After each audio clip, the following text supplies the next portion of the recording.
Chapter 1121. Luonan hung up, and his gaze shifted from the sun to the vast and sparse cloud layer. He continued to ponder. How did it deviate? It was quite far off. The distance between him and his destination was nearly 300 kilometers. Right now, he was a bit closer to the satellite city outside of Spring City. Though Luonan had intentionally made adjustments to avoid the impact of crossing space and directly colliding with the laboratory ruins, the error was so large that he had no choice but to ponder over it. In his field of vision, the appearance of the sun or the clouds was different from that of an ordinary person. It could be said that it had already broken the scope of common sense that had been transmitted in an orderly fashion over several thousand years of civilization. It had merged into the extremely complex structure of space and time. At this time, the magnetic optical mica was extending its enormous body that seemed to be broken in parts. It roughly enveloped the surface area of the planet, which was over 500 million square kilometers. It was still not satisfied with this. It borrowed the special nature of the Earth's magnetic field to merge its own magnetism into the planet's crust, mantle, and crust. It intersected with the different rotational speeds of the different layers of regions. It felt or attempted to play with the spatial magnetic field of this planet, and it fused with the surrounding distorted structure of space and time. At the same time, it closely followed the impact of the solar wind on the Earth's magnetic field. It mixed with the stream of rays and particles ejected from the polar regions. It naturally changed its nature and flowed deeper into the universe's space. It looked wanton and random, completely disregarding the integrity of its form. Or perhaps, as long as the subtle and profound magnetic structure existed, no matter how it tore and deformed, its essence was still one. As for whether or not its creator and controller could keep up, that was another matter. Of course, the magnetic optical mica had a reserved instinct in its endless process of expansion. Within the range of influence of its magnetic field, the magnetic optical mica used its special perspective to observe everything that existed in this area. It attempted to dismantle and piece them together into a more suitable structure. From Luonan's perspective, this could be considered a kind of aesthetic. Well, if he followed the magnetic optical mica's aesthetic taste, the world had a population of over 10 billion people. There were animals, plants, microorganisms, mutants, and other non-living existences that were trillions and trillions of times more numerous than humans. This included water, soil, minerals, and other non-living existences. It could be done slowly, or it could be done in an instant after accumulating enough energy. Every time Luonan touched the magnetic optical mica, he would feel a sense of accomplishment, as if he had saved the world. Fortunately, he managed to control this terrifying nature that humans could not understand, and did not let this being that he had created with the potential of a great monarch completely distort all life on Earth and even the space and time of its existence. The question was, who made this thing? No matter what, it was now under control. At the very least, there were no signs of it starting. Now that he thought about it, the magnetite mica he had encountered at the relay station was extremely powerful and had single-handedly suppressed the heavenly Yuan Empire's army. However, if one were to look into it carefully, it was probably also restricted by the poisonous environment. Its range of influence was greatly reduced, and it only occupied a single planet. The distortion of space-time environment was also not strong enough. As for the one on Earth, it was still controlled, wasn't it? Luonan's mind raced a few times before he found the root of the problem. The problem lay in the restrictions. It was precisely because of his restrictions that the magnetic optical mica was unable to completely mold the space-time environment according to its aesthetic standards. There were certain rules and differences between the space-time of Earth and Earth.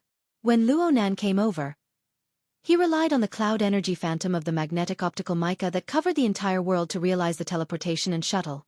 He followed the laws of the magnetic optical mica, and this formed a certain deviation from the true environment of Earth space-time. Luonan's recent experiments had all been conducted in the vicinity of Xia City. Even if there was a deviation, it wouldn't be too obvious. The only time he had done a long-distance teleportation, he had anchored the remains of the horned demon. It didn't have any value as a reference. Sure enough, there was no such thing as a perfect success in the first experiment. It was easy to improve after knowing the problem. Luonan already had a plan in mind. If he wanted to borrow the magnetic optical mica's fast tunnel and eliminate the error inside, he would either have to release the nature of the magnetic optical mica and let the Earth space-time it covered distort into the way it wished to, or he would have to perform a correction calculation between the magnetic optical mica and the local space-time. This could be solved with a configuration design. Luo Nan obviously chose the latter. Even if he had to expend a bit more mental energy, it would save him 100 times more energy than when he used the Luo clan's sandwich domain to forcefully break through the barrier between the two worlds and realize the teleportation leap. Then again, sometimes the stupidest method was the most correct method. If he wanted to go a step further in his understanding of space-time configuration, he could refer to the experience of a senior sovereign rank fantasy breed like the magnetic optical mica, but it wasn't appropriate to borrow it too often. It was better to balance things out. Luo Nan pondered and reflected in the wilderness for a bit. In the end, he still had to go do proper business. The wilderness wasn't like the main roads of Xia City. As long as he left the metropolitan area, there would be countless dangers and troubles. In the end, he was near the outskirts of the city. The military had turned from defense to offense in recent years, slaughtering and driving away the extremely dangerous mutants in the surroundings. Even if there were 2 or 3 mutants that escaped the net, Luo Nan would be instantly warped by the magnetic optical mica from a distance of 10 kilometers away. They would be turned into mincemeat. Unfortunately, it wasn't enough to make a useful toy. Luo Nan didn't care about anything else. He recalibrated the position of the laboratory ruins and prepared to move over. But right at this time, a few reactions unexpectedly bumped into his core sensing network from the direction of Spring City. He turned his head. A surging yellow dragon had already risen in the boundless wilderness behind him. It was the sand and dust kicked up by off-road vehicles. The other party was heading in this direction at high speeds. Of course, Luo Nan could leave them in the dust in the blink of an eye, but he still stopped and looked back with a bit of curiosity. Not long after, several armed off-road vehicles that clearly bore the colors of the military appeared at the edge of his field of vision. It was just that they were limited by the uneven terrain of the hills, making them appear and disappear. The people within the thick armor certainly didn't have Luo Nan's perceptual ability. But with the support of the modern technological system, they utilized satellites and radars to form a network. They could still discover Luo Nan's existence ahead of time. This was under the premise that Luo Nan didn't deliberately conceal himself. Therefore, there were weapons on the armored off-road vehicles long before Luo Nan could see them. They locked onto the target from afar, and there were even unmanned surveillance drones flying towards them. Luo Nan raised his eyebrows. He just stood there, waiting to see how the other party would haggle. And over a dozen kilometers away, Lieutenant Colonel Chen of the Spring City Close Defense Army scratched his head within the vehicle that was stirring with dust. Where did this person pop out from? Fortunately, they weren't on patrol today. The problem was that they weren't on patrol. If they were on patrol, they would send drones to interrogate this youth who had suddenly appeared outside the city. After distinguishing him clearly, they would detain him and beat him. It would be much more refreshing. But right now, the first thing he thought of was to circle around him. Even if one didn't think with their knees, one would know that this youth who had suddenly appeared in the boundless wilderness was either an idiot or a lucky person. Or he was a special character that needed special attention. Looking at his bare body, he didn't look like the brainless donkey traveler of the present age who used his feet to measure the wilderness. He was dressed as if he was going to attend a funeral. Huh? Lieutenant Colonel Chen subconsciously glanced behind him. This was because the key person in the escort this time was dressed a bit similar to the one over there. He looked behind him. The old man he was paying attention to was frowning and closing his eyes. He was doing his best to fight against his motion sickness. And the guide that he had specially hired was sitting there in a very restrained manner. On the other hand, the valiant and beautiful female graduate student was leisurely fiddling with the projection. Yes, this person had quite a high level of authority. As long as she didn't randomly take pictures, she could do whatever she wanted. Lieutenant Colonel Chen was still bickering when someone said in his ear, "This person looks familiar." Captain Cho?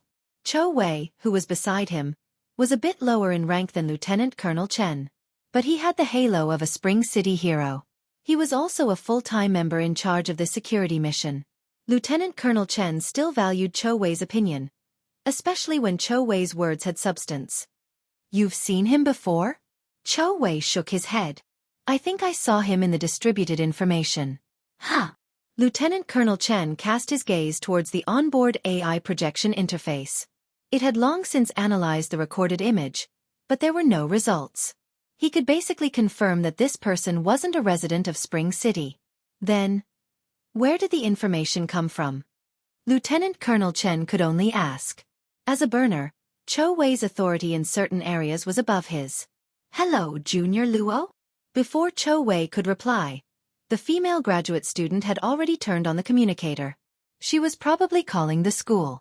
Lieutenant Colonel Chen frowned. Before he could say anything, his sensitive ears heard a faint echo from the other side. "Senior Sister Tang? I see you." Ah! The one who was surprised wasn't the other side, but the one in the car. The other side laughed. "I see you too."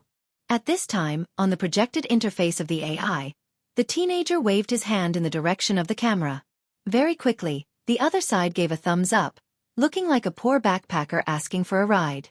Lieutenant Colonel Chen only felt that it was absurd. At this moment, two people in the car spoke at the same time. "Stop the car."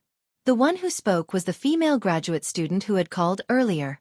The other was Captain Cho Wei, who was beside her. At this moment, the car was only about 2 kilometers away from the teenager. Lieutenant Colonel Chen subconsciously replied, "Stop now." "Bring him up." The female graduate student replied matter-of-factly. Cho He actually didn't object. Lieutenant Colonel Chen's brows were tightly locked. Due to his trust in Cho He, a professional, he still readily agreed. "Stop over there for a moment." 2 minutes later, the armored motorcade stopped. The teenager boarded the car without a trace of politeness. His mouth was quite sweet as he repeatedly said things like, "Sorry for the trouble, everyone." As the commander, Lieutenant Colonel Chen actually didn't react. He just stared blankly at the information Cho He had pulled out. At this time, the old man in the back of the car who couldn't withstand the tossing and turning opened his eyes. He just happened to meet the teenager face to face. He was a bit muddle-headed from the motion sickness just now. "Hey, this is... You're Professor Wu." The teenager's attitude was very respectful. He still bowed in the narrow space. "I've often heard Senior Sister Tang and Senior Sister Tian mention you and Professor Pan." The old man in the car was Professor Wu Zuanliang. He was older but his mind was first class. He was startled for a moment before he straightened his back. "Tian? Tian Si? You're..." "Yes, she's mentioned you many times." Qingwen and Zhongheng's child, Luo Yuandao's grandson, Luo Nan. Luo Nan bowed again. "It's me, Professor Wu."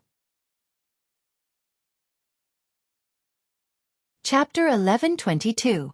Sure enough, it was Luo Nan. Lieutenant Colonel Chen pulled his gaze away from the information with great difficulty. Even though the content he saw was incomplete due to the issue of authority, the master before him was undoubtedly a huge trouble on the level of a human-shaped killing machine. Last year in Xia City, last month in Ban City, he had caused a great deal of panic. Now he had come to Spring City. Lieutenant Colonel Chen was unwilling to let Luo Nan get on the car. Of course he was unwilling.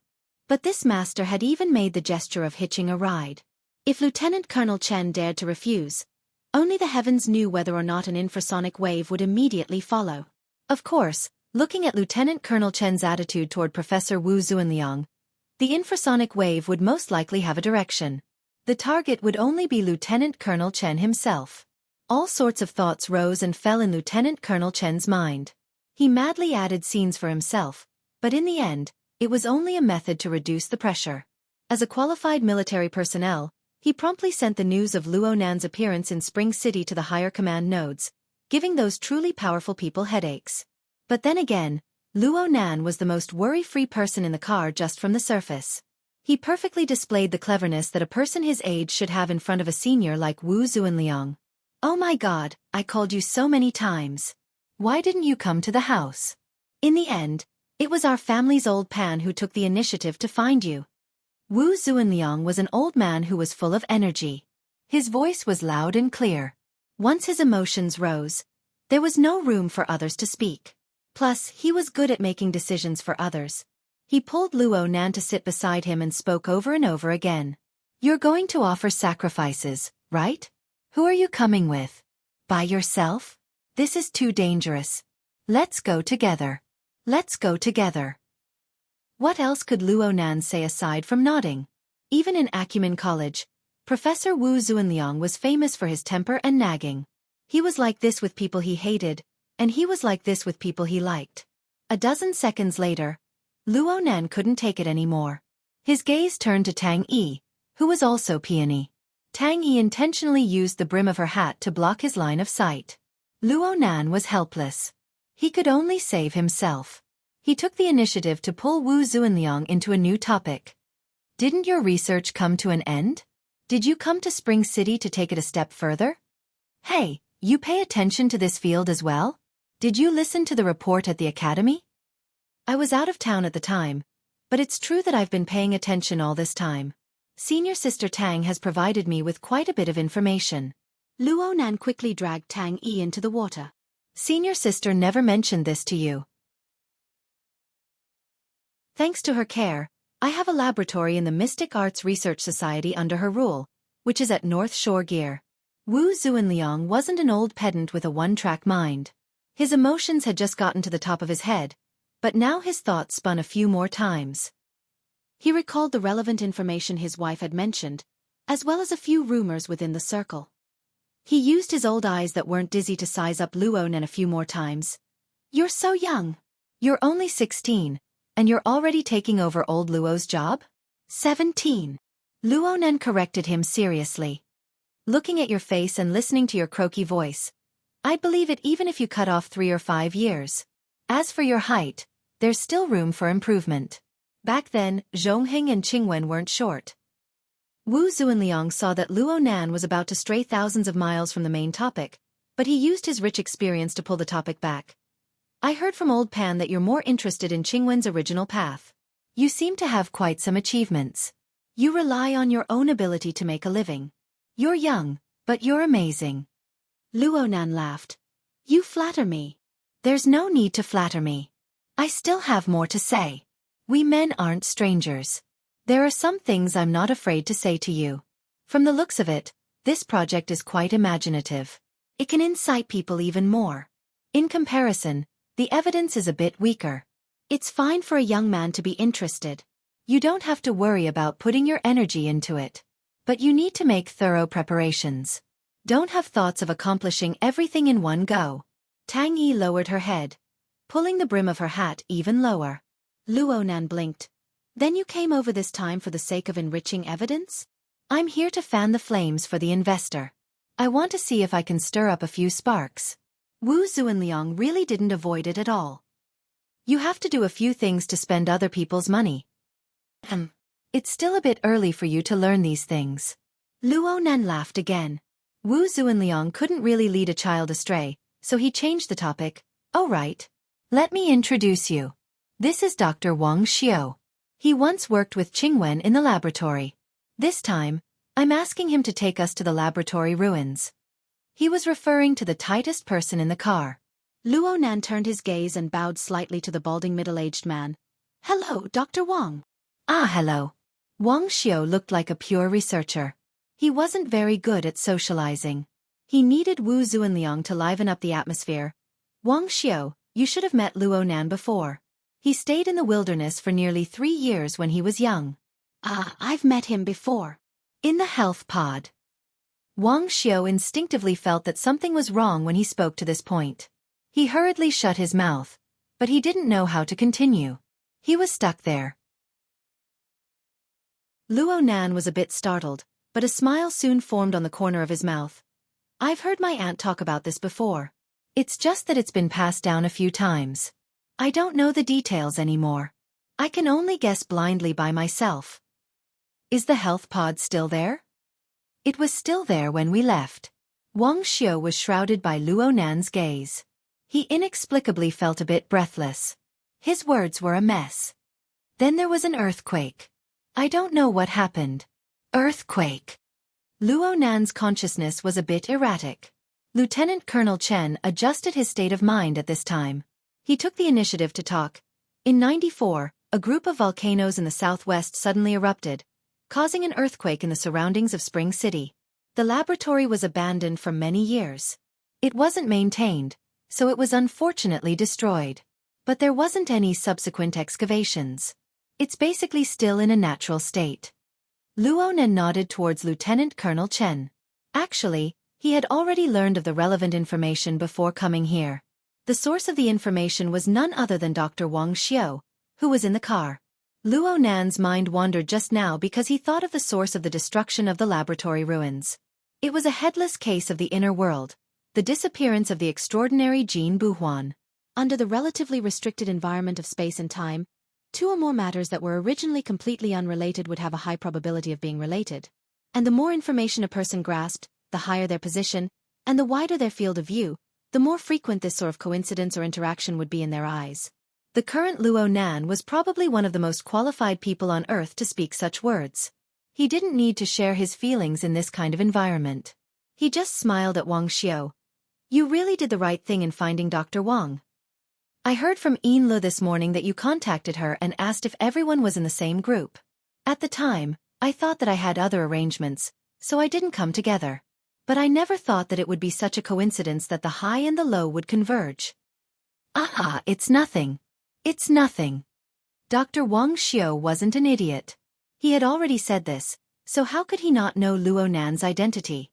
It was just that there was a bit of a psychological barrier when it came to connecting the rich and overbearing financial backer, the boss of the woman with the extraordinary way of talking, with his 16 or 17-year-old youth before him.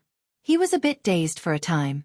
Wu Zuanliang introduced Lieutenant Colonel Chen to Luo Nan, saying that Luo Nan had settled down at the supply base that Lieutenant Colonel Chen was in charge of last year. Everyone had a pleasant cooperation and so on. Luo Nan didn't say anything to this person. He was just polite. However, Luo Nan's attitude towards Chou Wei, the head of security responsible for Wu Zuanliang's group, was a bit different. You must be Captain Chou. I've heard a lot about you. Senior Sister Tang just so happened to be in Spring City at the end of last year. She even specially introduced your deeds. Sister Yueyin also mentioned you.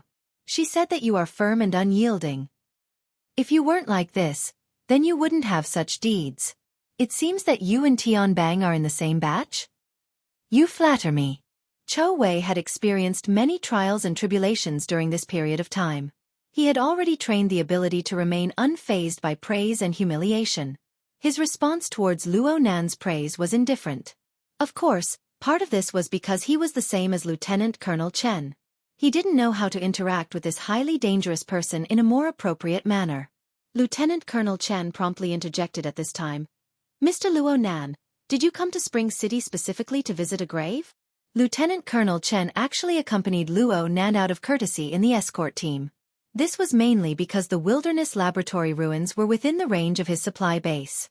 Chou Wei had taken over Senior Colonel Meng Tu's position from last year. This also resulted in some words that Chou Wei spoke rather stiffly. Lieutenant Colonel Chen was relatively more natural. Unfortunately, Lieutenant Colonel Chen's slick mind wasn't within the scope of Luo Nan's consideration. He shook his head. I can't say. It's just a thought. Luo Nan's response was more or less unexpected. Lieutenant Colonel Chen choked for a moment. Tang Yi's gaze turned to Dr. Wang at this time. Dr. Wang was a bit startled. Fortunately, he reacted and took the initiative to explain. Dr. Bu wasn't buried here. The environment of the wilderness back then was much worse than it is now. When we come to work in the wilderness laboratory, we have to do two things before we start working. The first is to sign a risk notice. The second is to make a will. After Dr. Bu passed away, her ashes were scattered in the wilderness according to the requirements of her will. There was nothing we could do about it. Wu Zuanliang had a wealth of experience working in the wilderness. He patted Luo Nan's hand and sighed. There's no such thing as a calm burial in the wilderness. There's no space for a peaceful burial. The best ending for an unfortunate death here is to leave behind a handful of ashes. Qingwen was a bit more free and easy than others. Wang Xiaoyan nodded. Actually, we advised him to bring the ashes back to the city, but Dr. Luo still followed the will. At that time, he drove to the plateau alone. I heard that he threw it near a frontline laboratory. Luo Nan's gaze cut over, and Dr. Wang subconsciously shut his mouth. He didn't know if he said something wrong or not. Wu Zuanliang did not pay attention to these details. He continued to muse. All these years my old pan has been brooding over this. He doesn't even know where Qingwen is buried. It wasn't easy for me to get the news from Luo Yuan, but it's just like what you said, Xiaonan. Luo Nan didn't look at anyone this time. His eyelids drooped as he repeated the key words from Wu Zuanliang's words. Luo Yuan?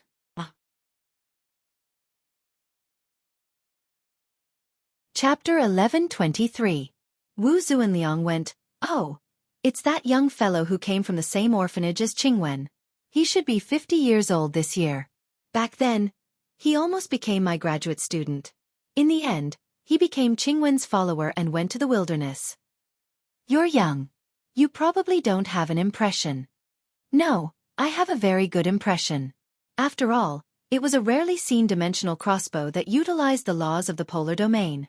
It nearly took my life." Of course, Luo Nan just revealed a smile at this time. He seems to have been operating a business in the wilderness these past few years. He's doing quite well. He also has a stake in Dr. Wang's company. Wu Zuanliang was rather emotional. "It's not easy." "Really?" Luo Nan's gaze followed Wu Zuanliang's description, and he saw Dr. Wang's expression turn a bit odd. Dr. Wang just nodded his head over and over. From the perspective of a city dweller, the meaning behind operating a business in the wilderness and doing well was quite subtle. Wu Zuanliang was quite natural.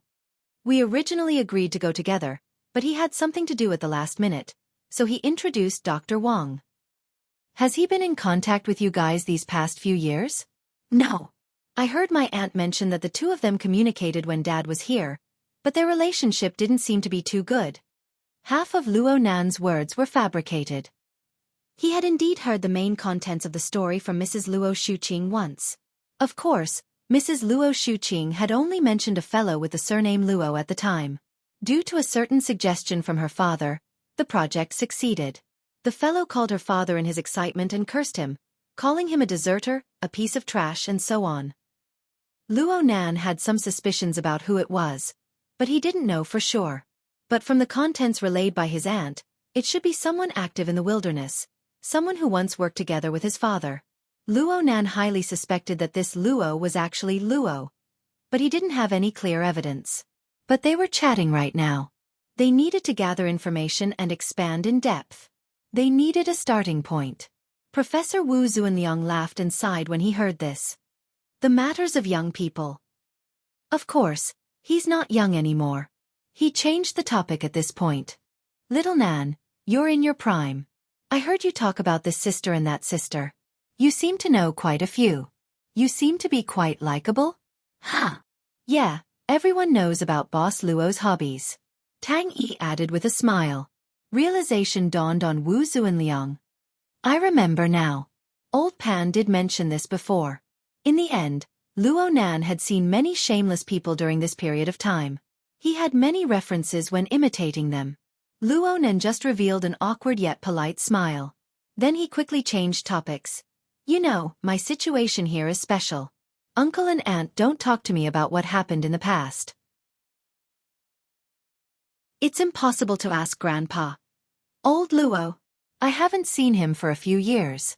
The older I get, the more I can't stand it." "How is he?" Luo Nan responded in a reserved manner. "It can't be any worse." Professor Wu Zuanliang sighed yet again. His heart was filled with feelings of pity for this little fellow, Luo Nan. He strove to recall more and more, displaying his specialty in nagging to start a long chat mode. He still felt that this was not enough. He even took the initiative to start a video call with Professor Pan Wen. First, he dragged Luo Nan over to appear on camera together. He showed off today's wondrous travel experience. As expected, he stirred up the emotions of Professor Pan Wen. Then he dragged his wife over to talk about the past. That's where the convoy is. They quickly advanced toward the laboratory ruins in this atmosphere. Lieutenant Colonel Chen, whose mind was filled with past events, was roughly a dozen kilometers away. He was worried about whether or not he would encounter additional risks due to knowing too much.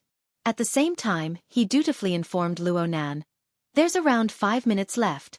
Are we almost there?" The limited field of view of the armored vehicle clearly couldn't satisfy Wu Zuanliang's requirements. He simply stood up and looked through the windshield in front of him. "Just stop for a bit."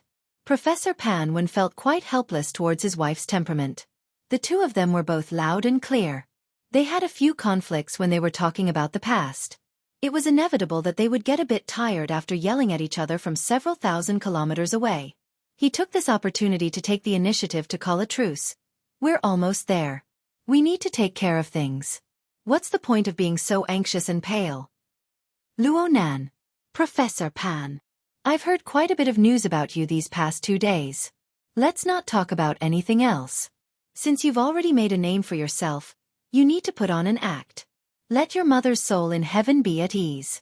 Let my shop shine. Oh my! What are you saying these pretentious words for? Wu Zuanliang pointed at the projection area in annoyance. Luonan chuckled and responded with drooping eyes. As you wish. Professor Pan seemed to laugh and sigh. He simply cut off the video. Wu Zuanliang was still mumbling. I'm afraid I've seen too much in the past 2 years. I didn't realize it before. No one dared to respond. At this time, it was the turn of the others to take the initiative to change the topic. Tang Yi estimated the distance and turned to Dr. Wang. I remember you saying before you came that senior sister Qingwen didn't stay in this laboratory for long. Yeah. From what I remember, Dr. Bu stayed in the 100 Races laboratory for around half a year. She was mainly in the Highland Frontier laboratory before. She might not come down even once in a year or two. The main reason she came down this time was to wait to give birth. She seems to be suffering from severe altitude sickness.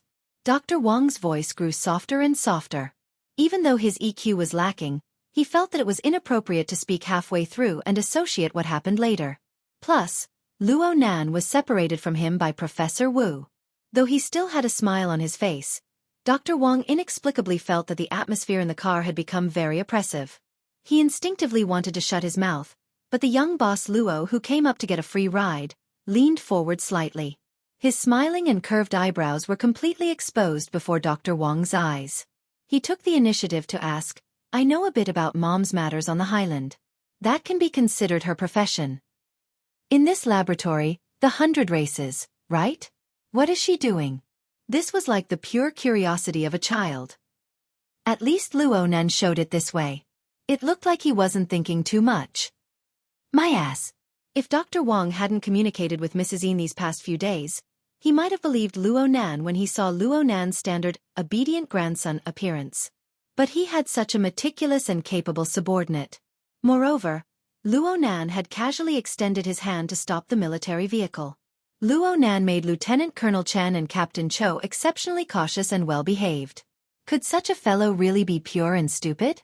Dr. Wang relied on his IQ to see some clues, but his EQ was insufficient to support an appropriate response. The more this was the case, the more speechless he became. Next to him, Luo Nan's seemingly simple and pure smile gave him more and more pressure. Fortunately, Tang Yi followed Luo Nan's lead and asked at this time, Dr. Wang, you research genetic engineering, right? Since the 100 Races laboratory is in the wilderness, it should be researching mutant genes, right? Our fields of study cross paths. Ah yes. But I'm doing it very shallowly. I'm saying that I'm doing it relatively shallowly.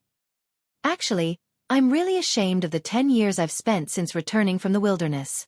As long as he could open his mouth to speak, he could erase the awkwardness and reduce the pressure he felt from Luo Nan. Dr. Wang couldn't care less.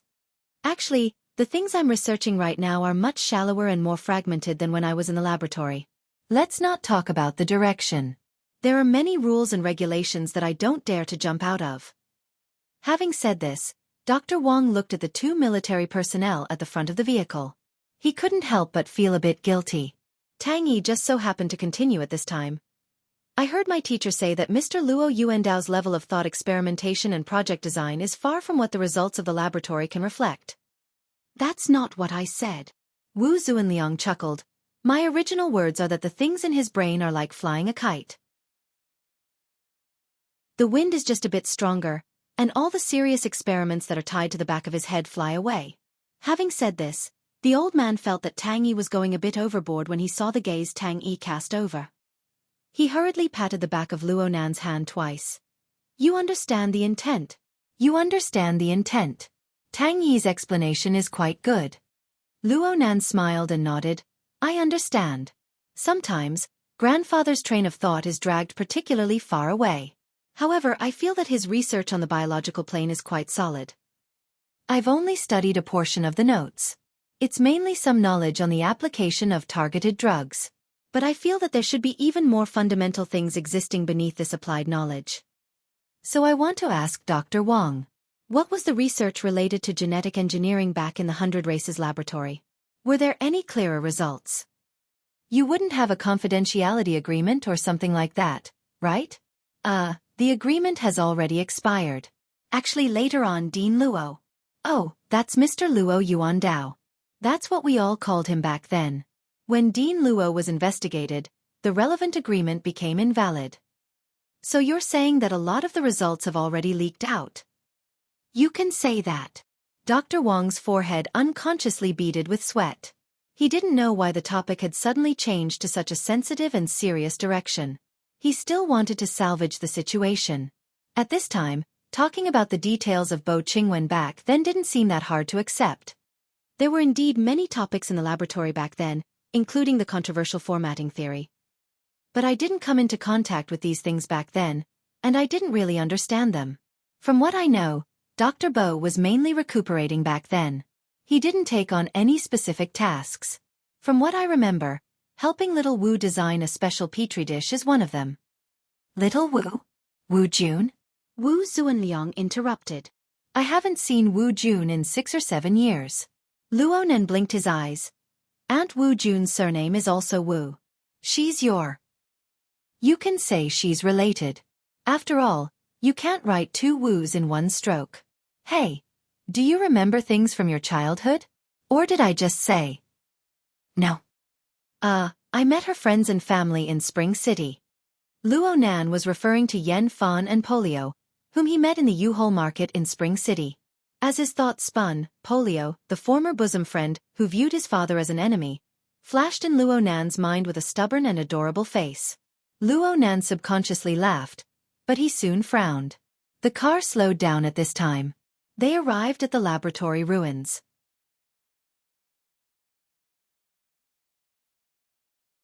Chapter 11:24. When he got out of the car, Wu Zuanliang was still confused. Home? There shouldn't be anyone left in her family.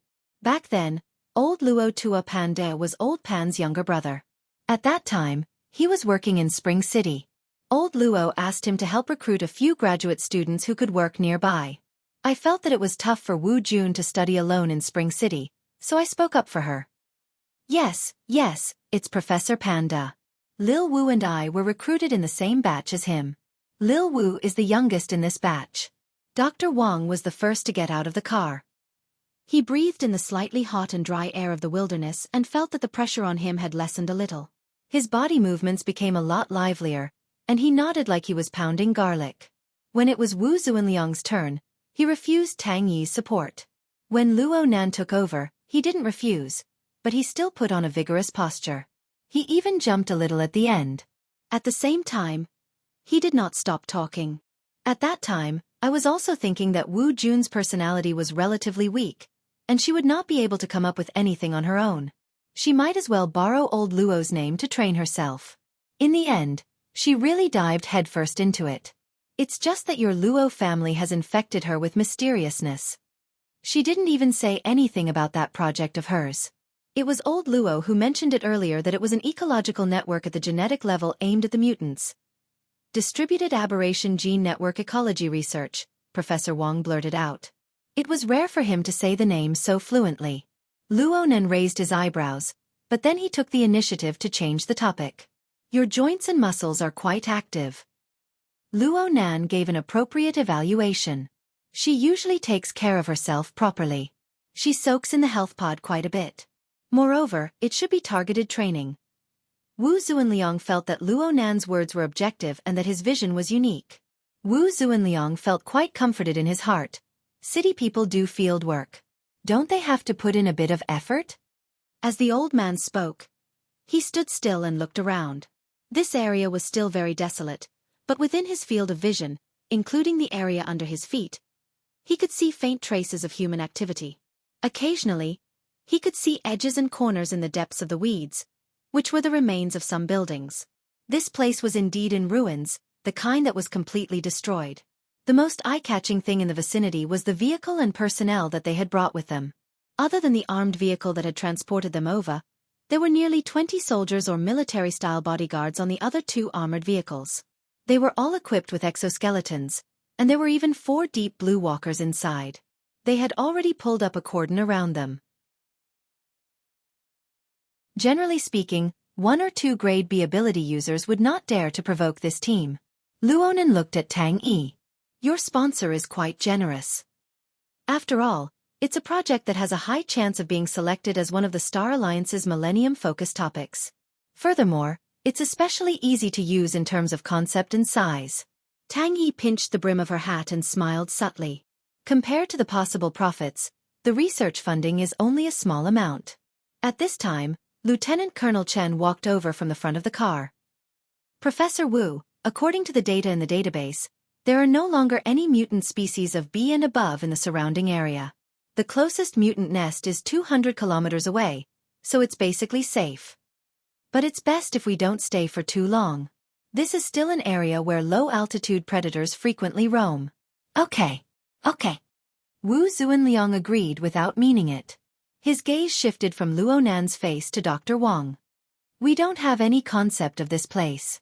We'll leave the rest to you. It's been a few years since I've been here.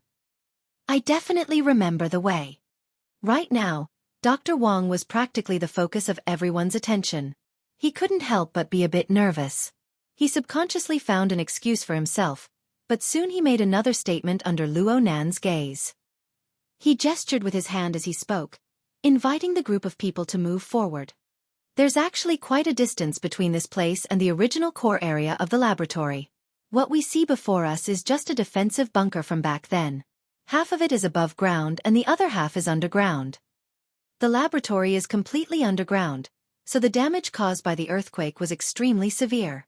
Luonan didn't understand, so he asked, why is it underground? There's a natural karst cave there. But wouldn't that be even more dangerous? The danger level of mutants will be even higher in a humid environment with little light or even no light. Dr. Wang was speechless. Luckily, Luonan didn't delve too deeply into the matter. The group of people continued forward. The outer cordon also moved along with them. There were also 3 armed vehicles, causing quite a clamor in the wasteland. Luonan cast his gaze over, but he didn't say anything in the end. However, Lieutenant Colonel Chen, who had been paying attention to the changes in Luonan's expression, immediately pulled on Captain Chow's arm. He exchanged a few glances with Captain Cho.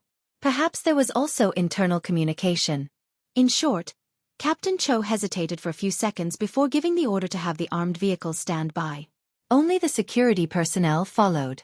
Without the rumbling of machinery, the surrounding environment suddenly became much quieter. It was to the extent that Dr. Wang's voice became all the clearer.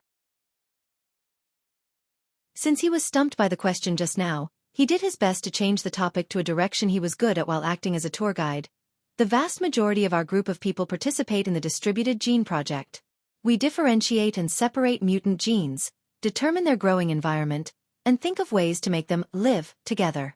It's similar to mulling over a microscopic ecosphere. According to Dean Luo's words, structure is the most important thing. Whether it's the structure of the ecological food chain or the structure of the physical bearing space environment. Dr. Wang's words became more and more fluent when he spoke of familiar technical fields. Back in the laboratory, we were mainly in charge of the design of the food chain. Little Wu was mainly in charge of designing an idealized coexistence environment. Both sides worked hard together to ensure that they were able to complete a cyclic dynamic gene competition map in a continuous spacetime environment. They used this to compare the nature and evolutionary trends of the various mutant genes that appeared in the wilderness. They wanted to see which ones were stronger and which ones were weaker. They wanted to see whether or not they were in line with the actual environment of the mutant species in the wilderness. On the other hand, they wanted to find an ideal genetic coding sequence. Those who dabble in biology are basically pursuing these things. Wu Zuanliang gave a brief evaluation. Then he looked pensive. I've seen your thesis online. Indeed, a considerable portion of it is in the field of gene competition. Even though it's been over a decade, it's still quite insightful looking at it now. Dr. Wang could only say, I'm ashamed. At this time, he was already unable to stop himself. He continued to speak emotionally. For the sake of enriching the gene pool, we've really had many dealings with mutants over the years. All kinds of experiments. Especially the genetic samples of some powerful mutants. The laboratory has no way of collecting them. It's especially troublesome to go through official channels. We can only entrust it to the wilderness hunters and tribes. We have to spend large sums of money every year. There were several times when I thought that the laboratory wouldn't be able to support itself, but in the end, we didn't fall because of money. Instead, we fell because of other messy matters. Wu Zuanliang sighed. He wanted to say a few more words, but it was dull and tasteless. The group had already walked over 200 meters in by now.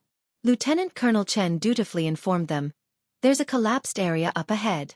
For the sake of safety, it's better to maintain a certain distance." Dr. Wang also agreed, "The structure of the collapsed area is unstable." "Oh, actually, that area used to be one of the safe areas of the laboratory. It was Dr. Bu's time. It suffered an impact and became relatively weak. It collapsed the most severely during the earthquake." Luo Nan turned to look at him. "Is it there?" Actually, it's a bit to the side." Dr. Wang did his best to organize his words. In the year 80, the laboratory had already been captured. Everyone was hiding in a safe house. In the end, they were threatened by those people outside with explosions. It seems that there were mutants that could travel through the soil and so on. It was a complete mess. The collapsed area was the area that suffered the heaviest damage back then. Everyone was in a state of panic for the next few years. Their finances were strained, so they never had time to repair it. Dr. Wang didn't describe the situation back then clearly, aside from becoming long-winded due to his nervousness. He didn't even know as much as Luo Nan did from the data. However, it was this lively mood that drew in a feeling of immersion that was hard to embody with the cold numbers in the manuscript. Luo Nan's gaze stopped on Dr. Wang's face. Perhaps it was because of his gaze that Dr. Wang was unable to continue. It's probably because of this reason." Luo Nan pursed his lips slightly. "Dr. Wang, you know that I don't really care about why this place has become like this. If it was possible, I would like to hear more about the matters concerning my mother." It's like this. Dr. Bo really lived in seclusion back then. The laboratory's environment wasn't too suitable for pregnant women, so we didn't see her often. In fact, if it wasn't for the accident, I heard that Dr. Bo would have been transferred to Spring City to have a miscarriage. Why didn't she go earlier to have a miscarriage? Why did the accident happen? This. Dr. Wang was stumped. A low and hoarse voice rang out in front of the group of people during this awkward moment. It overflowed the security personnel's warning line and was clearly transmitted. "Why are there so many whys?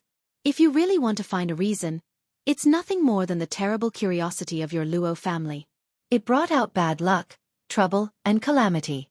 It infected her and destroyed her. That's all."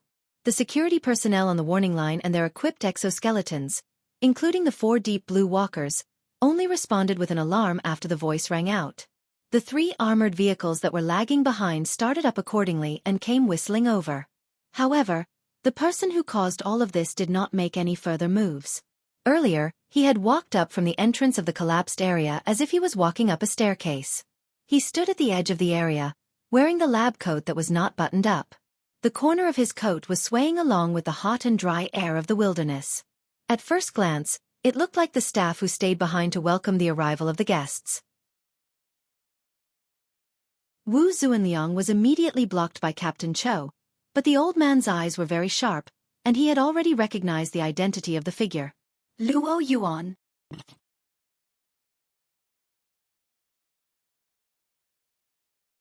Chapter 1125. An unexpected character had appeared so openly in front of the warning line. Moreover, the alarm had only sounded after the other party had spoken. This was undoubtedly a humiliating failure for Captain Cho and the other security personnel. But Captain Cho didn't have the leisure to taste humiliation. He immediately made adjustments. Through the dynamo core implanted in his body, he commanded the security personnel at the front of the warning line to adjust their formation. He formed a link with the other 4 deep blue walkers in the formation to construct a formatted space together. It was also at this moment that Captain Cho's body, which was originally like an ordinary person's, began to bulge. The fine bone fiber structure flipped out of his muscles and soon formed a dense layer, forming a complicated and regular arrangement. There was also a dark blue reflection on the edge, as if it was a fish scale armor made of steel. In reality, the inner layer of this armor did indeed have a large amount of traces of special strengthening. It was absolutely not the result of a simple mutation. Clearly, while Captain Cho was undergoing treatment in isolation, whether it was out of his own will or not, he had indeed received a considerable degree of research and modification, so much so that he could perform some kind of active mutation and achieve a deep integration with the Deep Blue platform. Captain Cho, can you assist our Foundation in doing some research later? Captain Cho's expression was mostly hidden under the scale armor. Moreover, he was facing straight ahead. No changes could be seen. On the other side, Lieutenant Colonel Chen couldn't help but turn his head. He just happened to see Luo Nan, who had been supporting Wu Zuanliang as a polite junior. Luo Nan withdrew his hand and went straight ahead. There was even a bit of a smile on his face as he passed by Captain Cho. He gave the former a slight nod. Perhaps it was an illusion. But in any case, from Lieutenant Colonel Chen's point of view, Luo Nan wasn't the least bit surprised by this unexpected situation. Moreover, Captain Cho and Lieutenant Colonel Chen didn't have the right to stop him if he wanted to go forward. Only Wu Zuanliang sensed that the atmosphere wasn't right. He raised his voice and shouted, "Luo Nan!" It was also at this moment that the two names that came out of his mouth looked at each other across the warning line. Compared to Luo Yuan's preemptive show of strength, Luo Nan's observation was more meticulous. Or perhaps it could be said that he was a bit more brazen. He sized up the person in front of him from head to toe, especially the person's obviously old clothes. Several seconds later, Luo Nan spoke with an admiring tone. "It's really amazing to be able to find clothes to cover your body in this environment." Luo Yuan's gaze never left Luo Nan. When he heard Luo Nan's words, his overly thin cheeks twitched slightly. But in the end, he still responded indifferently. "After all, I've stayed here for a long time. It's normal for me to keep some clothes." The people around them were confused, but the two didn't seem to have any intention of explaining. Luo Nan turned his head around and nodded at the stupefied Dr. Wang. "It looks like a more suitable explanation has come uninvited." This. Dr. Wang did not know whether to respond or not. The muscles on Luo Yuan's cheeks twitched again, and he smiled coldly. "I don't want to say it again. Personal emotions can't be taken seriously. That's the truth. Are you flaunting your preposterous bigotry in front of me?" Luo Nan continued to walk forward, easily crossing the line of exoskeleton armor. The distance between him and Luo Yuan grew closer and closer. "Today you seem to be very happy to display the image of a frustrated and infatuated person in front of me. This isn't even as refreshing as last year's dimensional crossbow. Is it because I'm not so easy to kill now, so you might as well change your method? Are you preparing to disgust me to death?"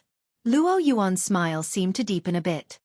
"You should be enduring the disgust and doing some unqualified but necessary things. Is this the rumored sociopath? Well, I'm not surprised." Luo Nan had already arrived at the edge of the caved-in area.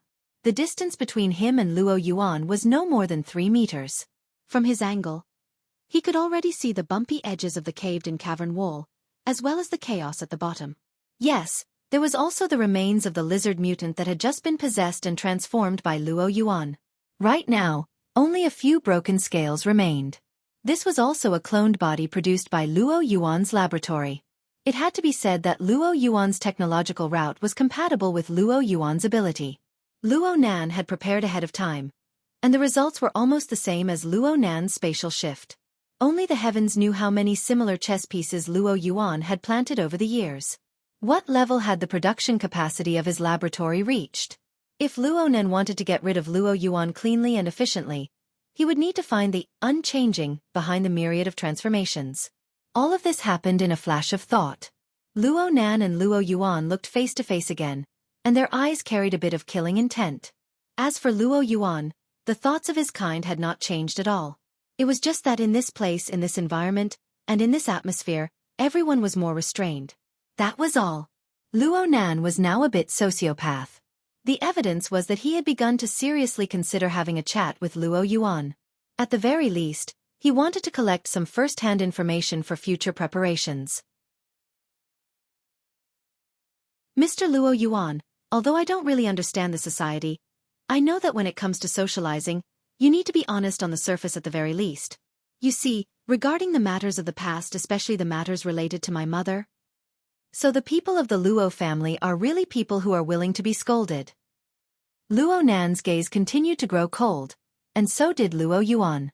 And at this time, Tang Yi suddenly spoke from behind the cordon. Her target was Lieutenant Colonel Chen, who was in a highly tense state. Mr. Lieutenant Colonel, you're from Spring City, right? Were you still in school in the 80s? I went to military school. Lieutenant Colonel Chen was a qualified sociopath. He quickly reacted after receiving Tang Yi's signal. He successfully organized his words. I was already in military school in the 80s. It was no different from entering the army. So, you have an understanding of the wilderness back then? Yes. I didn't just attend classes. I also had patrol missions. Lieutenant Colonel Chen slowly got on the right track. He began to take the initiative to speak. It was much more chaotic than it is now. Not only were the mutants wreaking havoc, but there were also roaming bandit squads composed of vagrants. For a convoy like ours, we basically killed our way through 100 kilometers. Tang Yi entered the role of a supporting character. It's understandable. I just calculated. The distance between the 100 Races laboratory and the nearest supply base is approximately 200 kilometers? It's more than that. The one we passed through was newly built in the year 93. The original base was 180 kilometers further back. It was very easy for mutants or vagrant bandits to cut off the road with such a distance back then. Lieutenant Colonel Chen thought of Luo Nan's previous question, and was the first to come to a sudden realization. Also, the 80s were affected by several Type A mutants. The first half of the year was the bleeding season around Spring City. It was even more dangerous. Generally speaking, regular and necessary trips into the wilderness would have to wait until the second half of the year.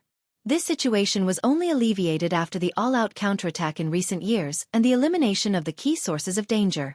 The so-called bleeding season was similar to the rushing tide in coastal cities. They were both names for large-scale riots by the mutants in the wilderness. This explained why Bo Qingwen was clearly pregnant at the time. Why was she still in the wilderness?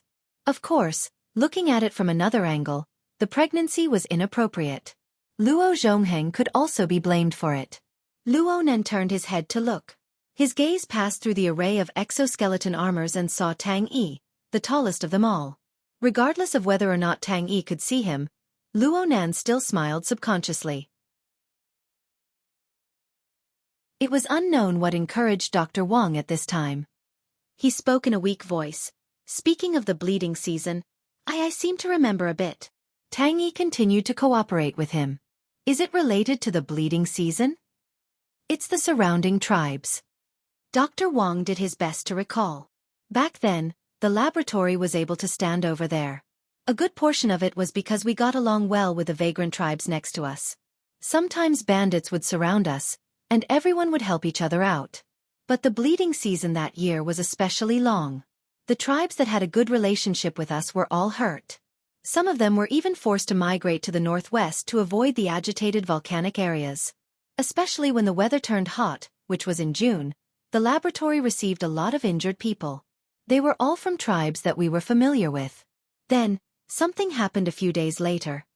Luo Nan's extraordinary perception wasn't affected by the distance of a dozen meters. He could hear Dr. Wang's voice no matter how weak it was. As the information entered his mind, many fuzzy details gradually became clear. Suddenly, he thought of something and raised his voice to ask, Dr. Wang, when the accident happened back then, this is the person next to me. Is he there? Luo Yuan's gaze pierced over, but Luo Nan completely ignored him. The person on the warning line stammered a few times before finally responding vaguely, he shouldn't be there. Only then did Luo Nan return Luo Yuan's gaze. Then why are you acting like he was there? Luo Yuan was silent for 2 seconds. Then he suddenly laughed. Yeah, I wasn't there. That damned old man of yours wasn't there. Luo Yuandao wasn't there either. All of us weren't there. So, Qingwen was all by herself. She was all alone there. His voice was still calm, but his arms suddenly swung out. He pointed at the collapsed cave entrance, at an area that ordinary people couldn't see. There, she made her life's choice. The last time. The stupidest time. She was even stupider than her choice of Luo Zhongheng. She only chose a lump of flesh. Before she closes her eyes, that thing has no meaning. The sound wave quickly dissipated above the ruins. Some of it crashed into the collapsed cave entrance, causing a weak echo. Luo Nan didn't retort. He stood at the edge of the cave entrance. He could vaguely feel the almost non-existent slight vibration beneath his feet. Soul strength, which was more remarkable, covered an even larger area. It captured even more details. It far surpassed the domain that the basic 5 senses of a human could reach. But Luo Nan still felt that there was a layer of separation here. Since he came from flesh and blood, then he returned with flesh and blood was the correct principle. Luo Nan gazed at the fuzzy and chaotic cave bottom. A second passed before he spoke softly. "Take me there to take a look. I'll have to trouble you. Please."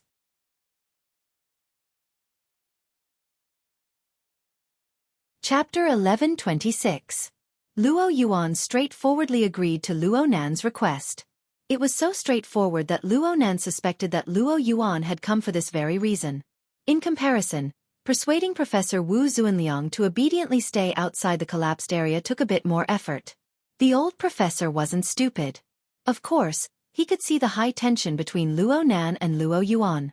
He was afraid that the two would go down and start a fight, causing trouble. Luo Yuan wanted to go down the well. Lieutenant Colonel Chen and Captain Cho tried to persuade him.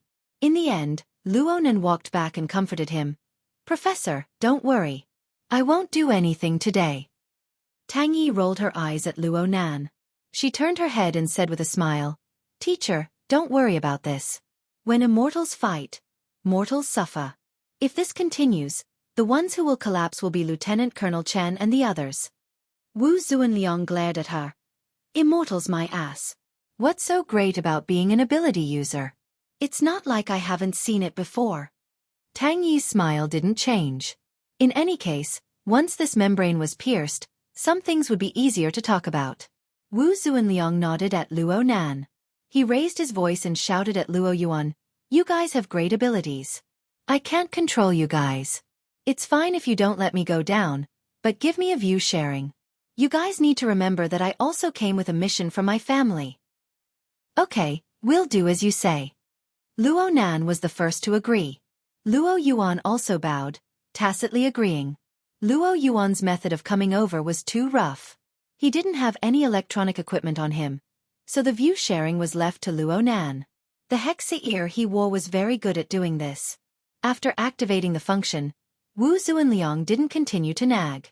He just simply said through the sharing function, "Be careful." Luo Nan smiled at Wu Zuanliang. He and Luo Yuan directly sank into the depths of the collapsed hole. As they quickly descended, the sunlight that shone in from the entrance of the cave also weakened rapidly. Soon, only a distorted and swaying shadow silhouette was left in the human's natural vision. The breathing that Wu Zuanliang shared with him was clearly much heavier. For an old man who did not possess supernatural abilities, the experience of rapidly descending in a dark environment without any tools was still a little too stimulating. However, Wu Zuanliang didn't know that what he was able to share with Luo Nan was merely an insignificant small portion of Luo Nan's entire level of perception. Even if it was a simulation carried out by an intelligent instrument with night vision capabilities, it wouldn't be able to display even a fraction of Luo Nan's perception. Whether it was Luo Nan or Luo Yuan, they wouldn't rely purely on their natural vision to capture and process information in this complex dark environment.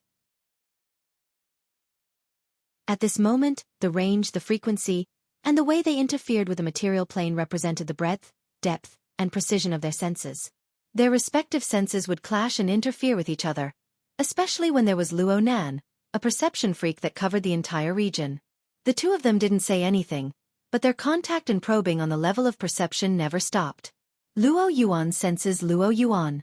Luo Yuan's Luo Nan, Luo Yuan's Luo Nan, Luan, Nan, Luo, Luo, and Luo Yuan's Nan. Luo Yuan, Nan. But Luo Yuan Nan. Luo Yuan, Luo's Luo Yuan had long ago Luo Nan didn't do this on purpose. He spent most of his energy observing the external environment. He observed the special area where his mother lived and eventually died.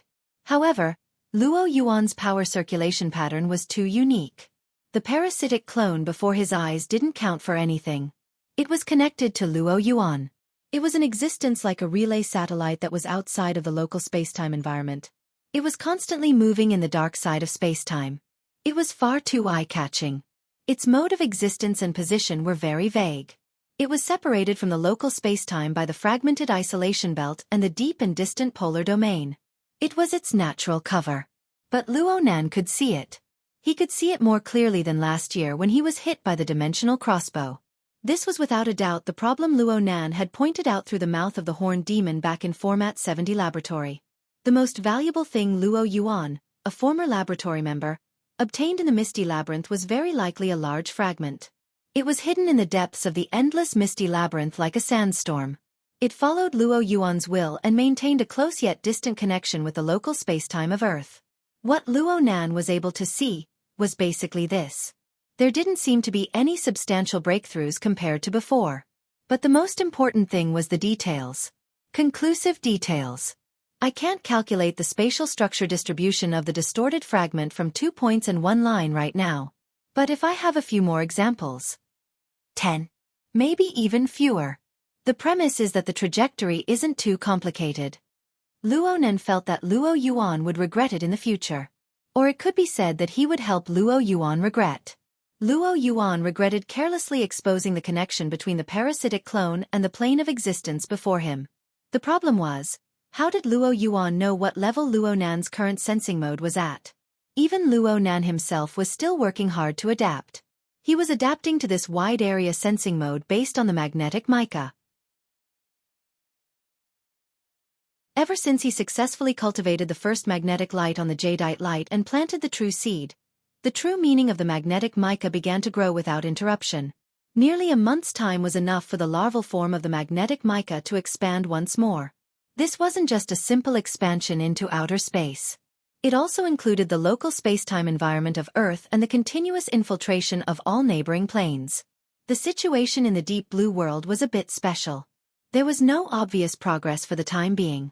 But in the cloud world and even in the extremely broken environment of the Misty Labyrinth, the magnetic mica sensitivity and activity continued to increase. Currently, the only thing that limited Luo Nan's perceptual ability was the structure of his brain. Luo Nan was immortal in the end. His brain was wet inside his skull, and it wasn't like a multi-core supercomputer.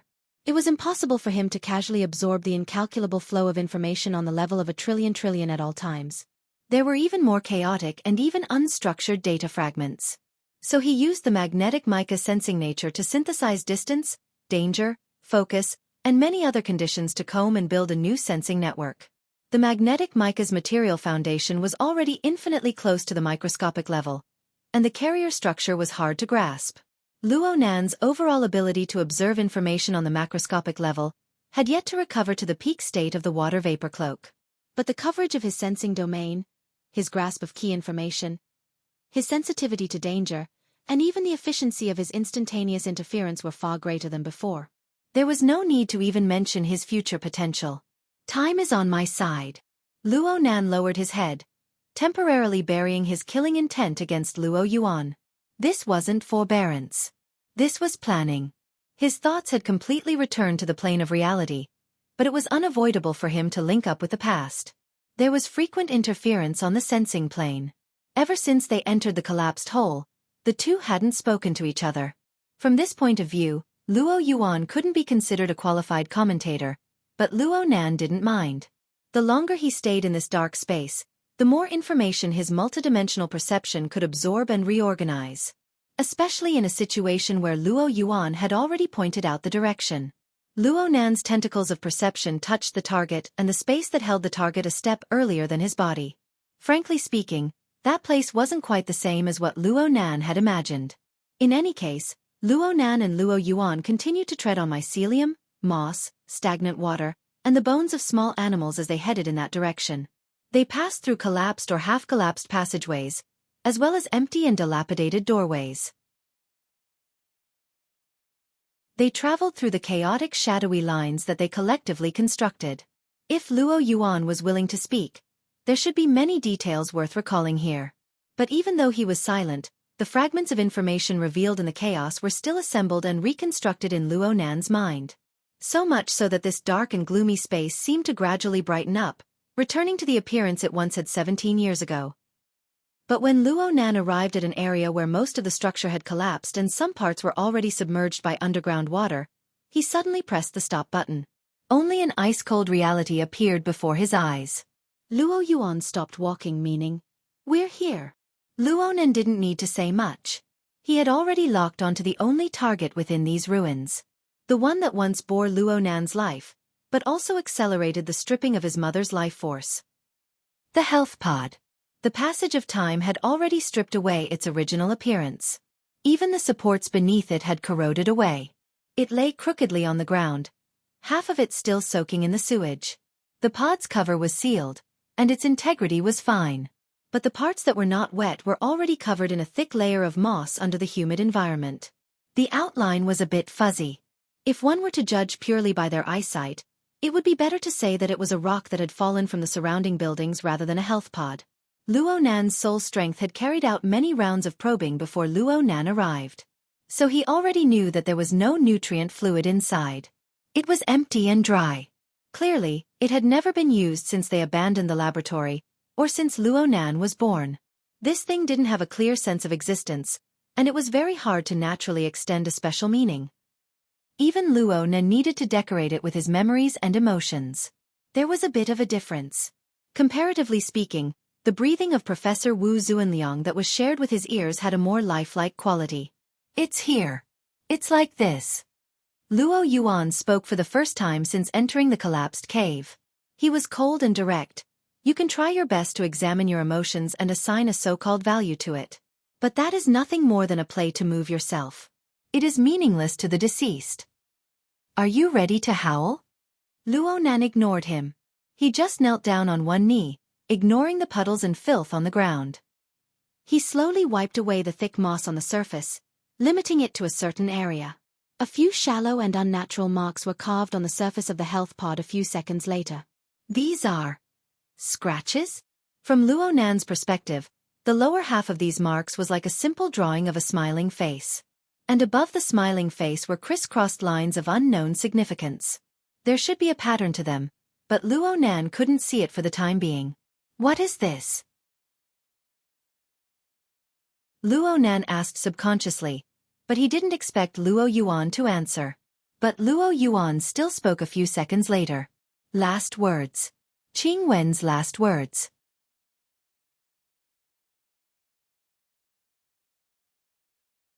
Chapter 11:27. In the darkness, Luo Yuan's voice was like the tip of a blade rubbing against the moss of the ruins. These marks were smeared with blood when her remains were discovered. The bandits who broke in used a high-power electromagnetic bomb to cut off all communication between the inside and the outside. Aside from the self-operating life maintenance devices like the health pod, all the surrounding electronic devices were destroyed. She could only leave a message through this method. But not long after, the bloodstains dried and blurred. Luo Zhongheng used a knife to carve the original marks as a memento. So, this isn't first-hand information. Luo Nan took a deep breath. What's the meaning of this? How would I know? Luo Yuan's tone didn't sound like he was rejecting Luo Nan. Instead, it sounded like he was depressed and jealous. Luo Nan understood. Was it left for my dad? Luo Nan subconsciously curled his lips. Only then did he feel his facial muscles turn numb. It was hard to pull even the tiniest of movements. At the same time, his mind also turned numb. It was to the extent that even the most basic of imagination abilities were frozen. He wanted to replay the scene back then, but his mind was empty. In the end, Luo Nan just put down his other knee. He silently knelt before the remains of the health pod. He gazed deeply, making sure to brand these scratches into the depths of his memory. Gradually, his gaze became a bit empty. It passed through the scratches and the body of the pod to cast into an even deeper place. Luo Yuan saw that Luo Nan didn't move for a long time. He had no intention of respecting Luo Nan's feelings. He brought up an old topic and sneered. "Are you really going to cry? Do you want me to step back so you can brew your emotions?" Luo Nan didn't pay attention to him. He was like an inanimate sculpture. It would be perfect if he really was dead. Luo Yuan's thoughts spun in his mind. He didn't go so far as to forcefully pull Luo Nan up. He just stared at the back of the young man's head. He pondered the possibility of using the planar crossbow to completely destroy the young man's body and soul. He had to admit that he was the same as the vast majority of people in the world. He was finding it harder and harder to see through Luo Nan. Actually, he didn't see through Luo Nan clearly last year near the city square of Xia City. Otherwise, Luo Nan wouldn't have been able to escape alive. Even if it was a diversion scheme, it was the same. This was even more true now. At that time, he was still able to touch upon the exceptionally fragile boundary between Luo Nan's material and mental state. He could have attempted to obliterate Luo Nan's fleshly body and put an end to all troubles. So today, that border had almost disappeared. Even if he used his unique polar domain perspective to observe, all he could see was the intertwining and disorderly trajectories of the power, as well as the energy clouds that stimulated each other. The muscles on Luo Yuan's cheeks twitched slightly. This time, he was grinding his teeth unconsciously. The more he used clairvoyance, the more he was able to confirm that this kid Luo Nan was mixed and blended together with the material world, the polar domain of the abyss, and the ever-changing sea of consciousness. Even if this fusion wasn't complete, even the word fusion wasn't accurate enough. The so-called fusion could only prove that Luo Nan possessed an extremely powerful interference force towards the domains mentioned above. Even though he wasn't doing anything right now, his very existence had set off undulating waves in many domains. His true existence was hidden beneath these waves that interweaved and influenced each other. No matter what angle one looked at it from, all one could see was an incomplete silhouette. Only by synthesizing different observation angles and refining them could one capture Luo Nan's tracks. But this wasn't an exact answer. For example, even if this youth's body was clearly and plainly placed before one's eyes, one could reach out and touch it. But if one wanted to deal a fatal blow to Luo Nan, one would not just need to pierce through the polluted air of the laboratory ruins. One would need to do so on every plane that Luo Nan could instantly interfere with. Even if the offensive power of the planar crossbow was unparalleled under the heavens, with Luo Nan's current wide-area interference ability, would Luo Nan still be standing there when the planar crossbow pierced through the multifaceted interference waves of the polar domain of the abyss, the mental plane, and the material plane? It must be known that Luo Nan was a bastard proficient in teleportation. The sound of Luo Yuan grinding his teeth was a bit too clear in the extremely quiet environment. Luo Nan, who had been silent for a long time, suddenly opened his mouth. If you want to target me, design an assassination plan or something. Just do some thought experiments. It's best if you don't blindly use the real thing. The real thing that Luo Nan spoke of was obviously the massive space-time fragment that the planar crossbow was entrusted to. Actually, Luo Nan's words could be interpreted the other way around. He hoped that Luo Yuan would be provoked and make a few more useless attempts. In this way, perhaps it wouldn't be long before Luo Nan could lock onto the location of the fragment and eliminate this hidden danger. Luo Yuan's eyes narrowed, but he didn't oppose Luo Nan with equal harshness. Instead, he maintained his silence. He noticed that the wide-area, multi-layered chaotic interference effect clearly retracted as Luo Nan opened his mouth. It seemed that Luo Nan was exerting his strength before, but now it had returned to normal. It lost a portion of its tension, but it became a bit more gloomy. This undulation caused the surrounding space to slightly fluctuate. What was Luo Nan doing? Luo Yuan was silent in thought, but Luo Nan didn't let him go. After breaking the silence, Luo Nan no longer seemed to be immersed in the confusion of family and the past. He stood up, not caring that his clothes were already soaked in dirty water. He turned his head to look at Luo Yuan. Light gathered in his pupils amidst the darkness, and they flickered coldly. I've suddenly discovered that you always like to do unnecessary things. Is this the after effect of being accustomed to being driven by delusions and emotions? Luo Yuan laughed hoarsely. This is the tone of someone who has been sick for a long time. No, I'm interrogating you. Luo Nan stepped on the dirty water under his feet and took 2 steps toward the health pod. His knees already touched the body of the pod. He leaned forward and reached out with his hand to touch the ruins of the wall that the tilted health pod was leaning against. A few raps rang out in the darkness. They were deep but not empty. They were solid. But Luo Nan was even more certain. When you were blindly gesticulating just now, didn't you notice that the structure here is more brittle? This is a collapsed area. You know that's not what I'm talking about. I'm saying that this place should be more brittle, especially behind the health pod.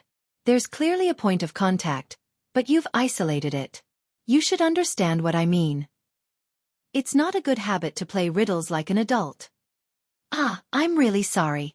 Luo Nan's apology was directed at Professor Wu, who was outside. In the next second, Luo Nan turned off the shared view function. Then he took out a more straightforward expression. What I mean is that there's a point leading to the misty labyrinth nearby. At the very least there used to be one. You also call it a labyrinth? You really are of the same lineage. Your naming standards are equally terrible. Luo Yuan answered casually. In the end, he leaned more towards the core. However, the entire project's official name is Cloak. Your grandfather has always insisted on it. Well, it sounds a bit better. There was a deeper meaning to it. But Luo Nan didn't want to be distracted by the name. He just said, if it were to develop naturally, the health pod would have long been swept into the cloak and taken away. Luo Yuan sneered as before. How can it be natural? It's completely a man-made design. It's my father? Yes, it's him. I only discovered later that he didn't have the ability to open up the passageway leading to the labyrinth. So I imitated Qing Wen's design and set up an ambush in the surroundings. I hoped that the power of time would continue to drive the labyrinth and eventually corrode an opening, sending this thing inside. Luo Yuan was calm and unperturbed. Maybe this is an experiment. Maybe it's just a simple ritual.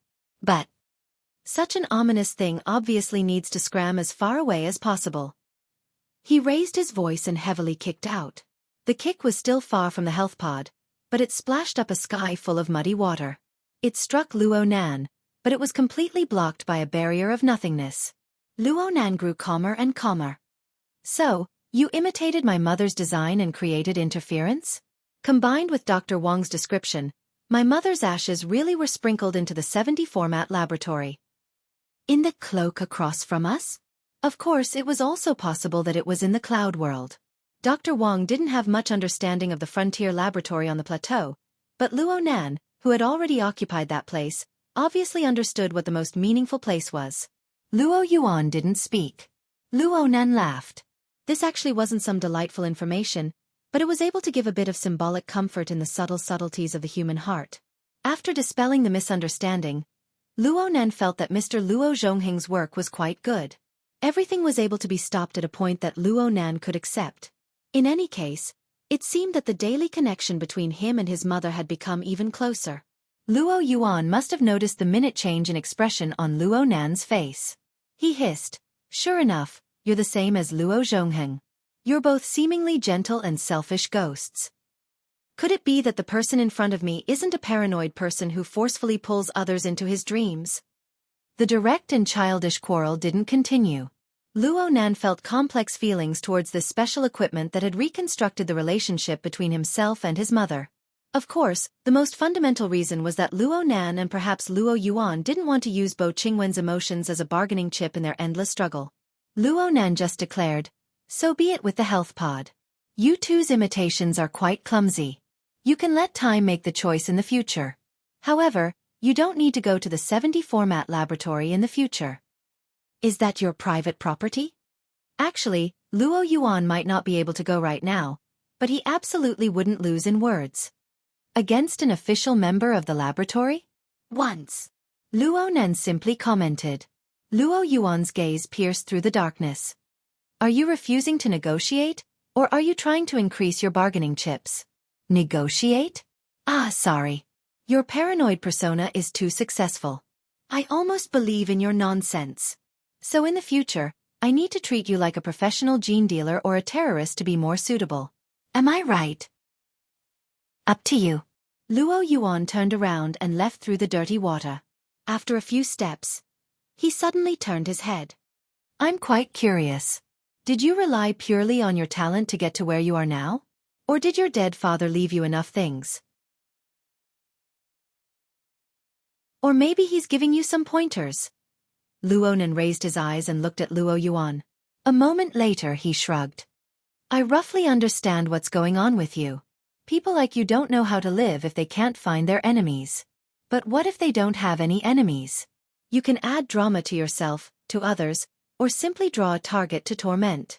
From beginning to end, from beginning to end. The problem is, this world isn't what you think it is. What do you do? Luo Yuan laughed softly. You think you've seen through everything. You're quite similar to your grandfather right now. He used to be a lot more stylish. As he spoke, he took another step and disappeared into the darkness. Not long after, Luo Nan sensed the body and it silently transformed into a paste of flesh and blood. Hey, if you do this, I won't be able to explain it to Professor Wu. He might even think that I killed you here. Naturally. No one responded. Luo Nan turned around and faced the health pod once more. The smile on his face had already solidified there. It didn't change for a long time.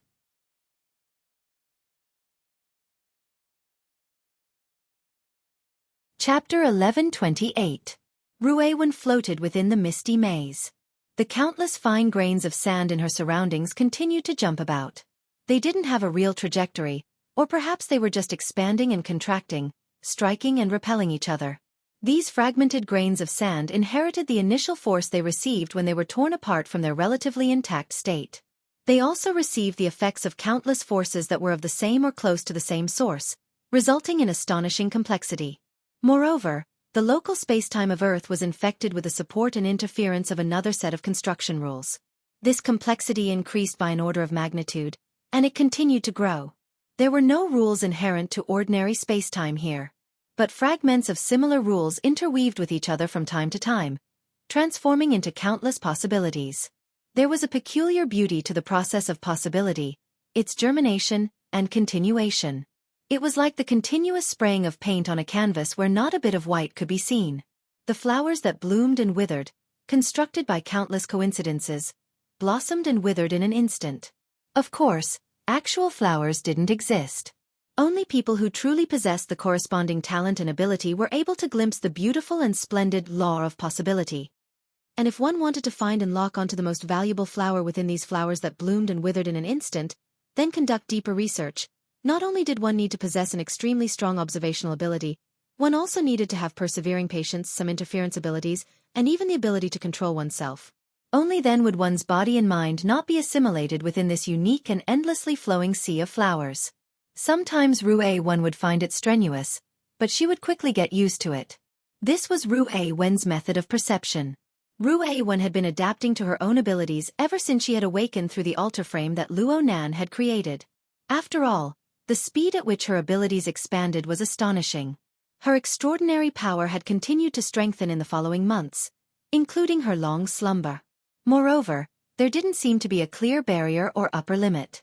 Actually, she wasn't too clear on the nature of her own abilities. She didn't know whether or not she was making reasonable use of them. However, it was precisely under the influence of this ability that she had a unique vexation. Ruewen hadn't mentioned this to anyone. In fact, she wasn't too sure herself, but she seemed to prefer staying within the misty maze up until now. At the very least, this place was still in the midst of continuous changes. In the outside world, in a space-time environment where the basic flow was limited, no matter how brilliant the colors were, they would wither in an extremely short period of time. No matter how complicated the branches were, they would also be erased in the end. What appeared in front of her was only a gray and silent river. Perhaps it would change its direction and shape from time to time, but no matter what, there was no end to it. Occasionally, a small number of shadows would struggle tenaciously in the river, swimming with her in the long river. Then they would be extinguished and assimilated. As her abilities continued to grow, the colors withered and disappeared faster and faster, and the process of entering a state of deathly stillness also became shorter and shorter. But no matter what, the final result would be the deathly stillness of the ashes, the silent flowing but unfathomable chaos. She instinctively disliked the situation and had tried to interfere. She seemed to be able to make the people around her stay in the river for a longer time, but it was only an instant before everything returned to silence. In comparison, there were a few who did not need her interference. They struggled in the river of time and continued to exist for a longer time. tenacious light and shadow, would inevitably make her look at him in a new light. There was no doubt that Luo Nan was an extremely special one among the extremely small number of tenacious light and shadow. Rui Wen was unable to see through the shadow he extended out to this day, and he had always drawn strength from it to strengthen himself, realizing rapid expansion. So much so that Luo Nan was often the one who traveled with her the longest in the long and dark river of constantly changing silhouettes and directions, even if he was warped and deformed many times, becoming unrecognizable. But it wasn't just this. Actually, Rui Wen didn't need to find any reason. She just needed to see the result that appeared in the long and dark river of time. As long as the final shadow was Luo Nan, she would always feel a bit of comfort before entering the ultimate solitude. It should be even further, even further, even further. At this very moment, Rui Wen's gaze pierced through the surrounding chaotic sea of flowers, to gradually lock onto Luo Nan's location. Due to Luo Nan's special position in the structure of her perception, as well as his extraordinary sense of existence in the long and deathly still river, finding Luo Nan was much easier than locking onto any other target in the world. Soon, Rui Wen confirmed that point. At the same time, she utilized the unrealized possibilities of the misty maze to draw a rough path ahead of time. Then she used a certain amount of interference power to erect a tunnel that led directly to that point. In the next second, Rui Wen was floating on the long and withered river of countless blooming lights. She flowed downstream, and when she came to a stop, Luo Nan was right before her eyes. Just a bit off. Luo Nan and Rui Wen locked gazes at each other in this moment. Luo Nan's pupils slightly narrowed, and his gaze focused on Rui Wen's body. After a moment of astonishment, he laughed and waved his hand at Rui Wen. The two were close at hand, but there was a transparent glass-like barrier between them. From a specific spatial meaning, Luo Nan was inside and Rui Wen was outside. Oh my! I really shouldn't have chased away the true god and the others. Otherwise, just based on what happened just now, it would be the tempo of a horror movie. In the end, Rui Wen smoothly teleported inside. Her eyes drooped as she listened to Luo Nan's teasing. This was the 70 format laboratory. Luo Nan had just seized it back not too long ago. It was one of the most important assets and results of the Luo family. Every inch of the space that housed the laboratory was designed and constructed by Bo Qingwen back in the day. Bo Qingwen had used local materials and domain fragments to reassemble the laboratory. Though it didn't have the support of supernatural powers, it was still able to exist for a long time within the misty maze that didn't possess the complete laws and structure of spacetime. Just this alone was considered an outstanding construction work even when compared to the heavenly Yuan Empire's configuration level, let alone on Earth. Luo Nan came here after leaving the 100 Races laboratory. This was outside of his plans, so the timing wasn't easy to grasp. Rui Wen came over to remind him not to forget to go home and eat. I remember. I remember. Luo Nan responded unhurriedly. Rui Wen looked at him. She kept flipping through the old notebook in her hands. Luo Nan had a lot of these things in his hands right now. Most of them were from the batch he had traded with the horned demons last time.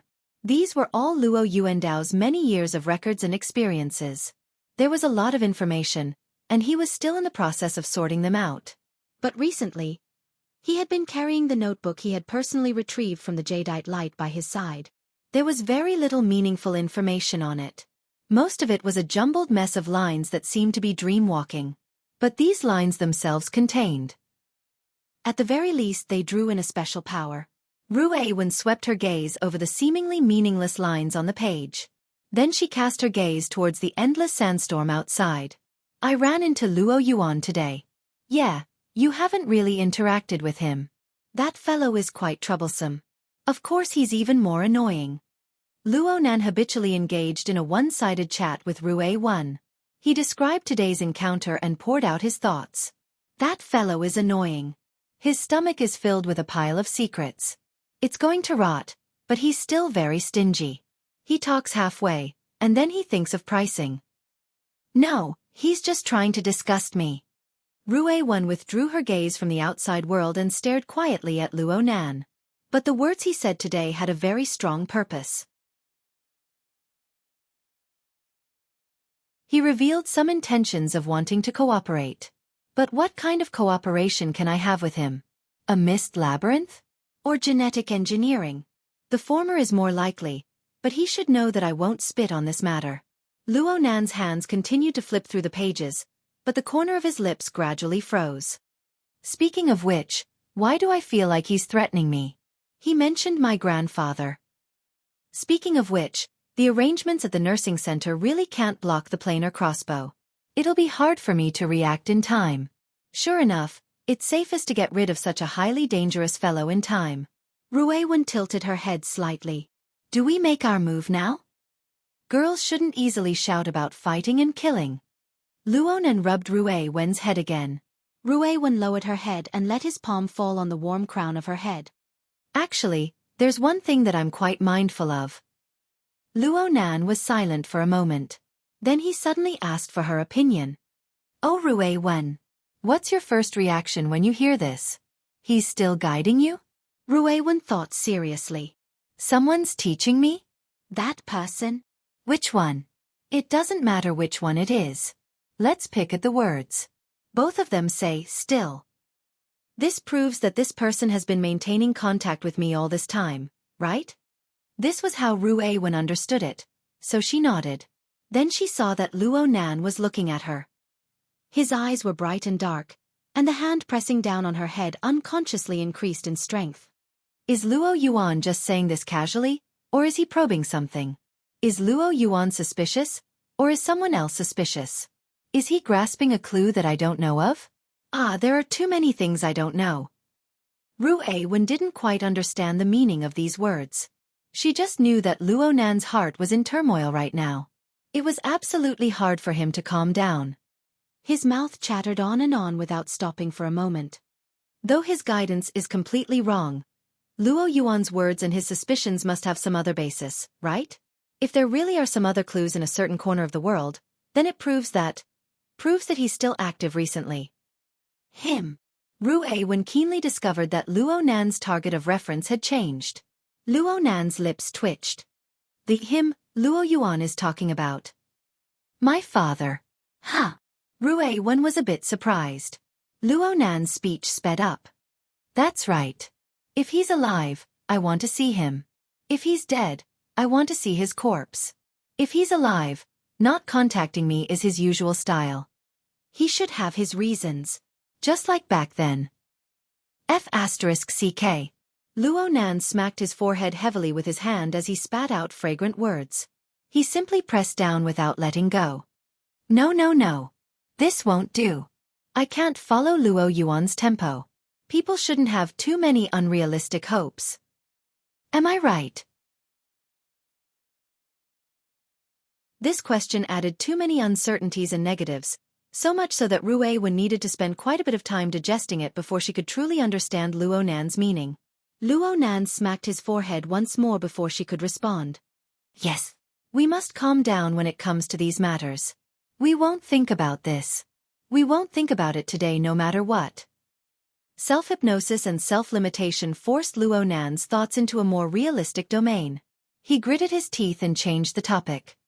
We can first mull over more technical problems. For example, how to deal a fatal blow to Luo Yuan. After we dig out all of his secrets.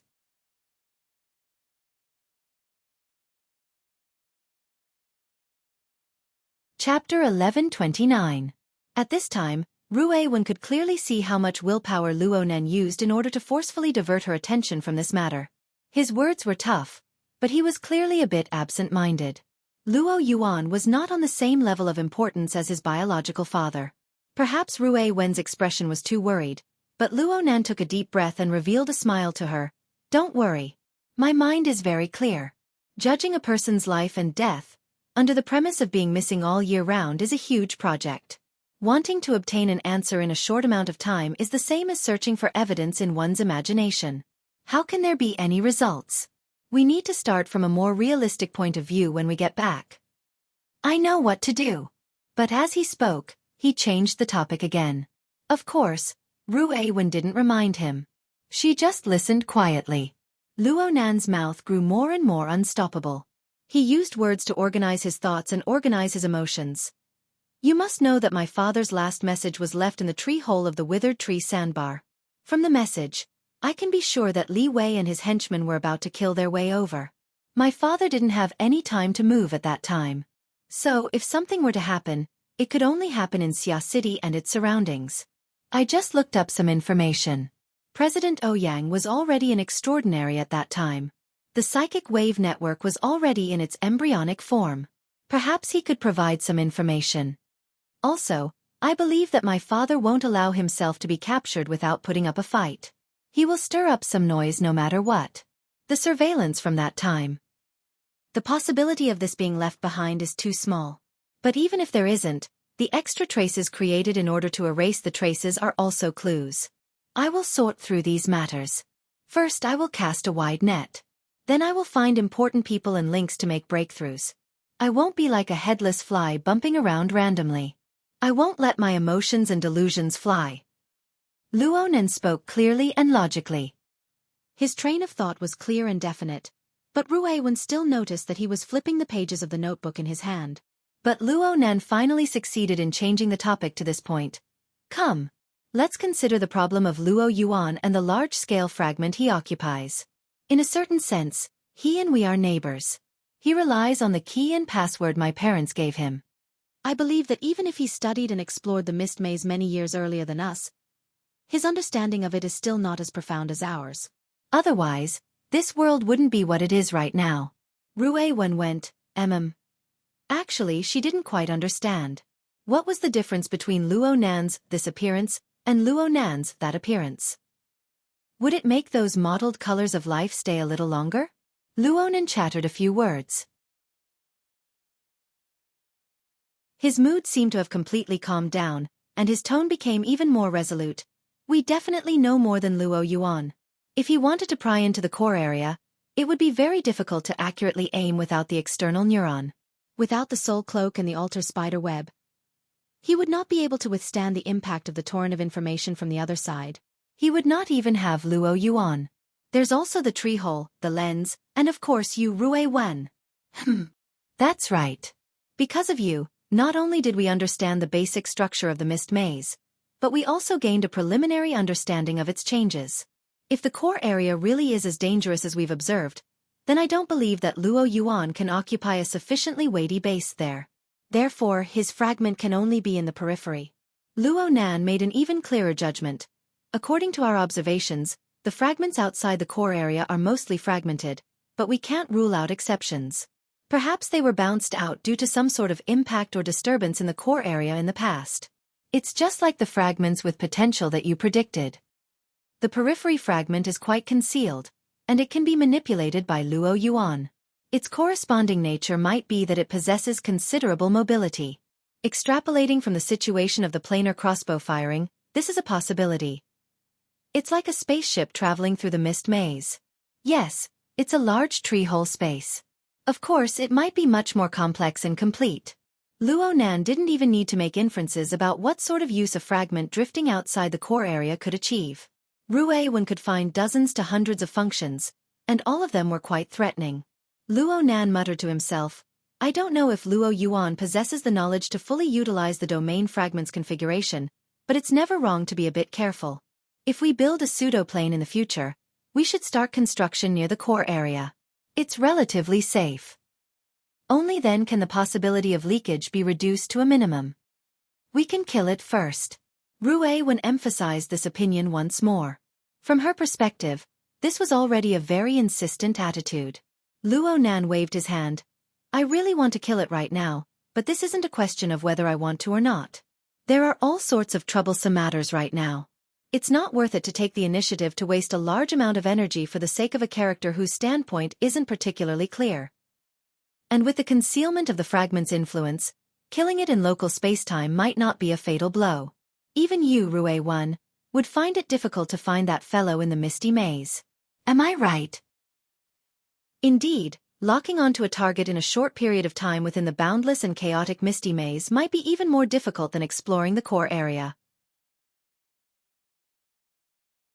However, she could work hard to do it.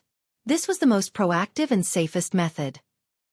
Even without mentioning the threat to the project, just the planar crossbow alone was one of the methods that could threaten Luo Nan's life the most. And in some special circumstances, the threat would be magnified by 10 times, 100 times. Luo Nan didn't know of Rui Wen's worries. He just followed his own train of thought upwards. So right now, we're still waiting for that person to make a move. It doesn't matter if he makes a move against me, or if he makes a move against someone else. Every time he makes a move, information will be exposed. Once, twice, 3 times, 5 times. When that time comes, the difficulty of finding him will drop by several levels. What if he doesn't make a move from beginning to end? If he doesn't make a move, then he doesn't pose a threat. Why do we need to waste energy to kill him? Luo Nan felt himself to be extremely calm as he spoke to this point. His calm mind was even more active. He didn't just rely on passively taking a beating to find his train of thought. Thanks to you, Rui Wen, we have a partial understanding of the environment and changing trends of the Misty Maze. We have a better direction in our detection. Detection has always been our daily routine. Since this is the case, we should put this problem into our daily work to deal with. Luo Nan flipped through his notes, his train of thought becoming clearer and clearer.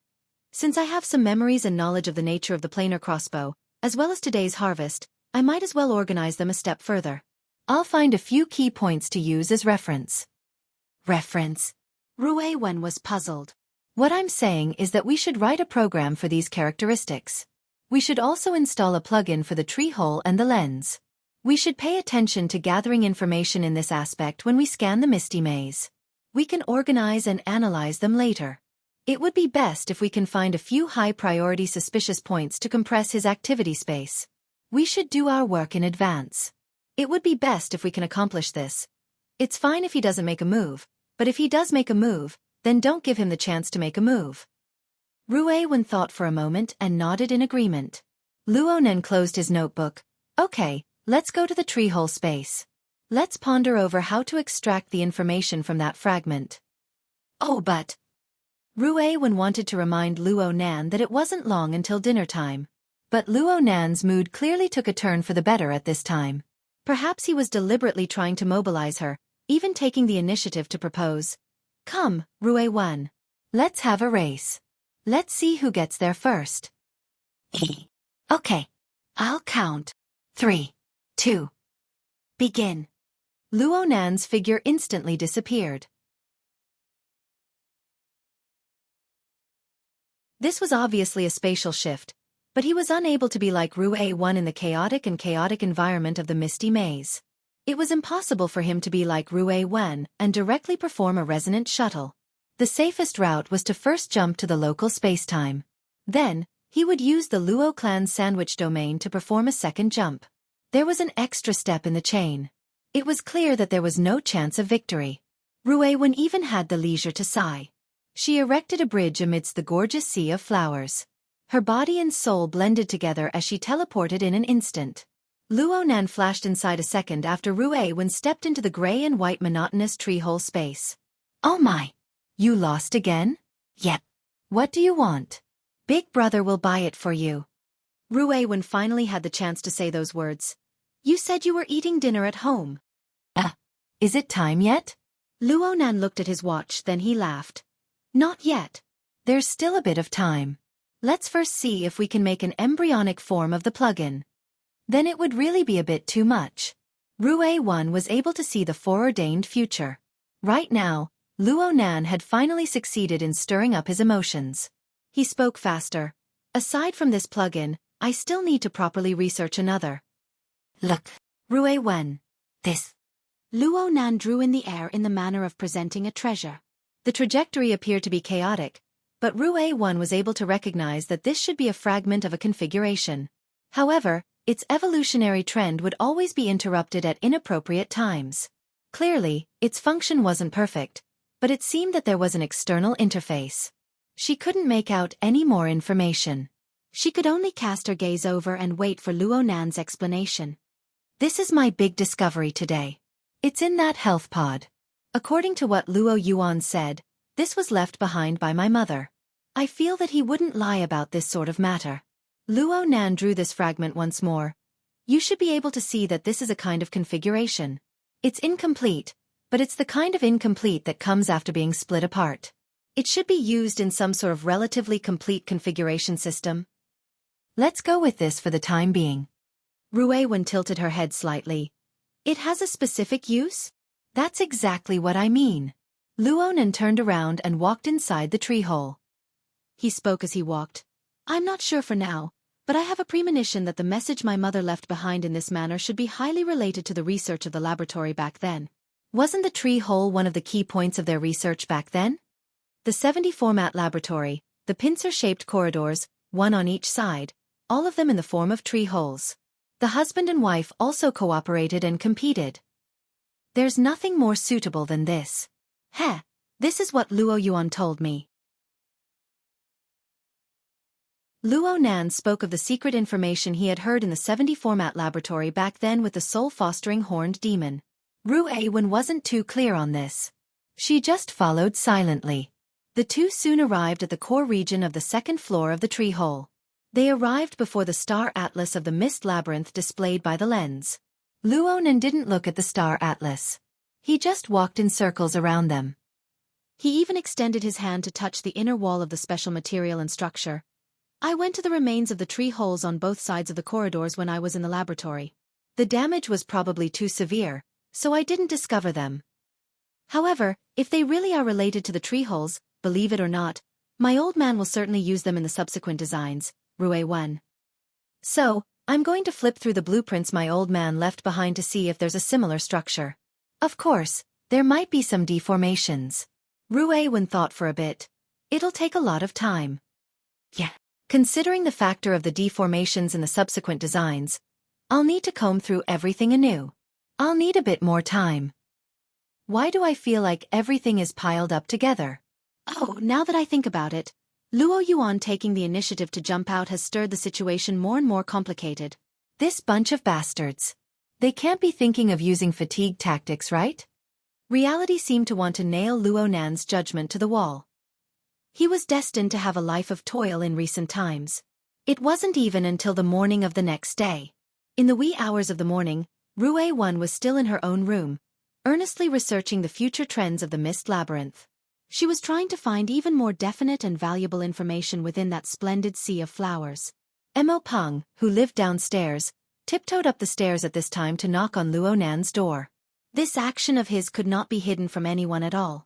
Ruewen was completely able to hear the true purpose of Mo Peng's visit in the middle of the night. Dang dang dang dang! The 10 Days in the Wilderness expansion has been released. New plot, new system, new characters. Nanster, you said you'd take me flying. Perhaps from Mo Peng's perspective, this action of his was to help Luo Nan release the pressure. Ruewen's foresight ability did not include the complex domain of social communication, so she was unable to comment. But in reality, it didn't take long for Ruewen to hear Luo Nan's long sigh from within the room. Luo Nan's friend group on the psychic wave network was suddenly flooded with large amounts of information at nearly the same time.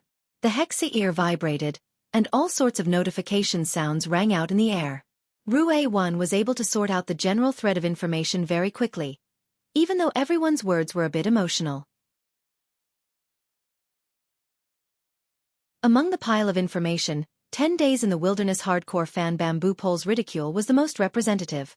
I didn't know that the brains of the game's designers and planners were deformed. It wasn't my fault. But when I saw the evolved skill tree, I didn't uninstall it. I even clicked on it. I watched helplessly as their brains spat shit out of their holes. It splashed all over my face. This is simply the stupidest thing I've ever done in my entire life. Bamboo Pole's words were summarized in a single sentence. 10 Days in the Wilderness, this multi-platform game that had just undergone a new version update, had a demonic moth appear.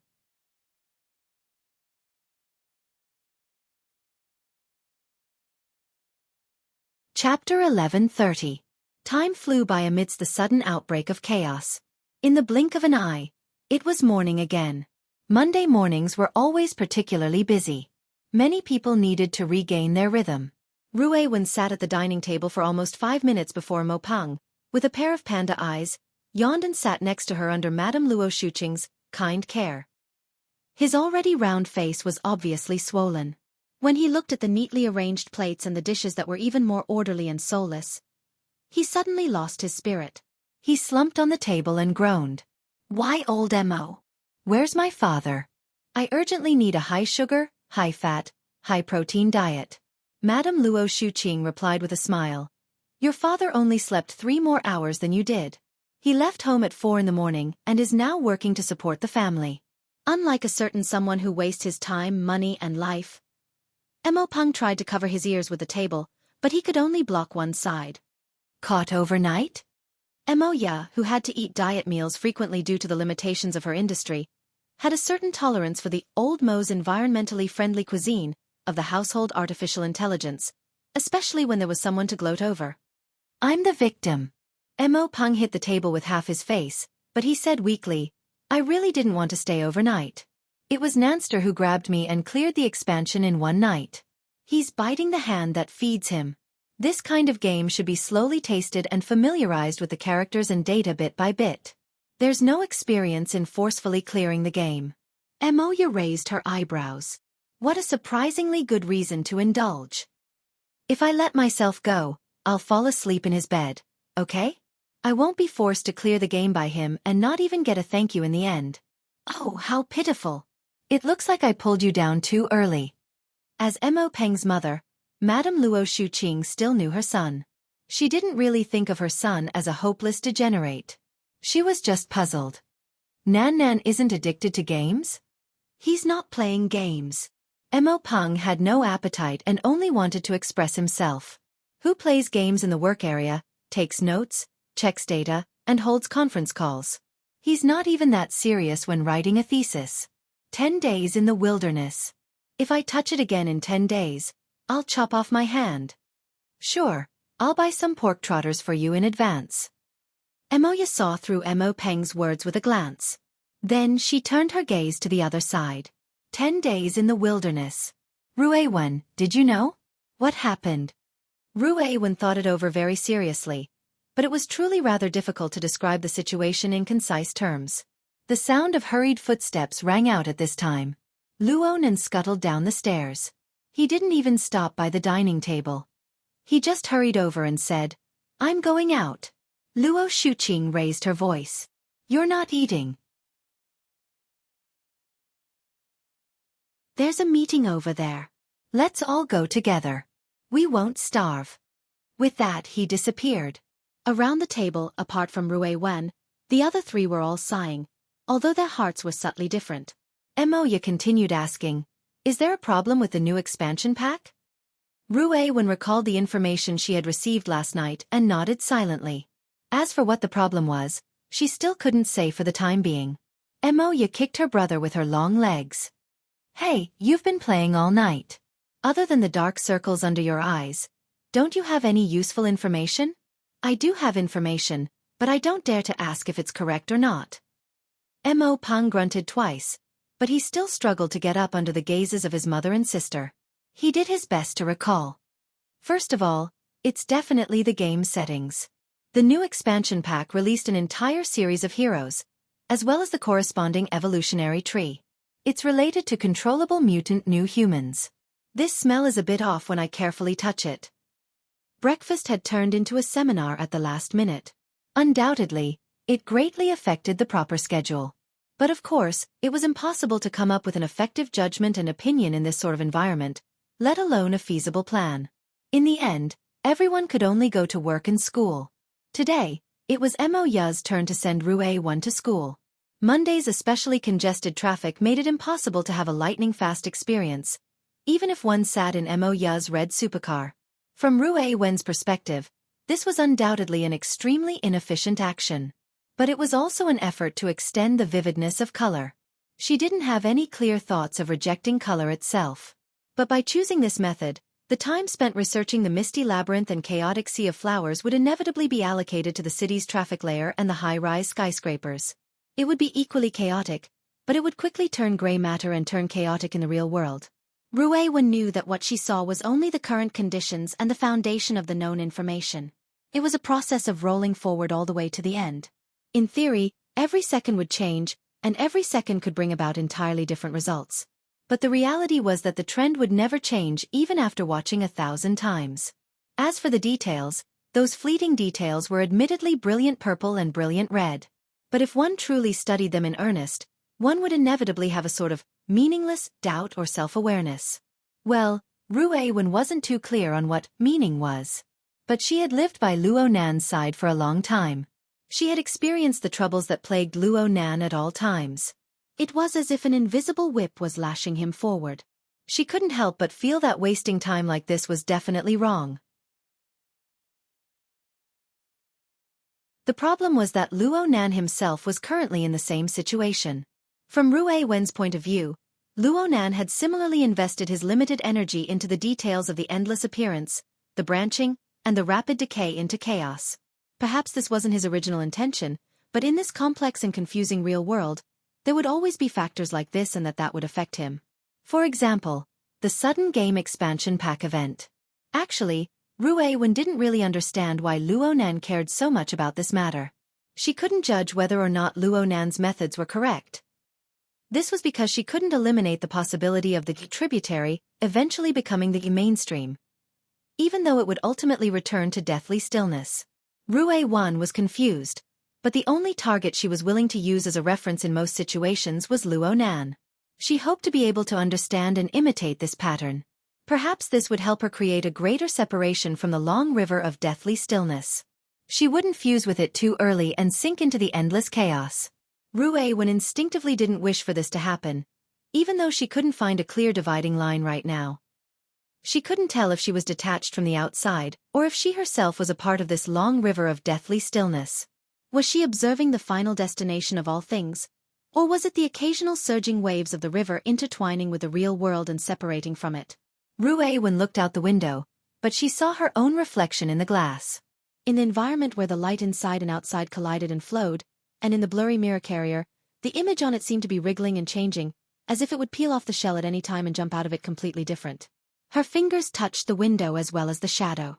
The point of contact was slightly cold, just like the water vapor of the long, dead river, gently biting her fingertips.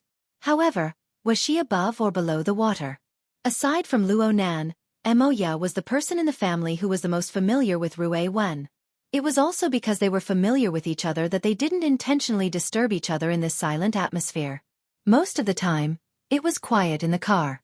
Moya was also handling some of her own affairs during the autopilot period. She only spoke when they were about to reach the school. Look at how flustered Luo Nan has been these past few days.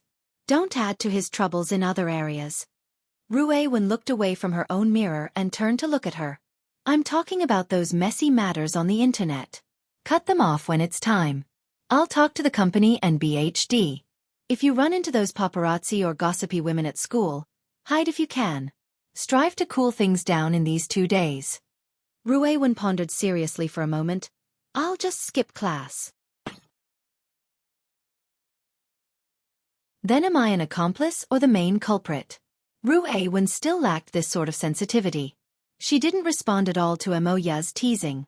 Her eyes drooped in silence, but her mind began to plan the goal of today's exploration. Moya rolled her eyes. In the end, she didn't say anything. The car smoothly arrived at the school 5 minutes later. Sure enough, Rue Wen didn't go to the main campus after saying goodbye to Moya. She directly boarded the self-moving conveyor belt and headed in the direction of the Northern Shore jungle. Actually, Rue Wen wanted to directly teleport to Gear's underground laboratory.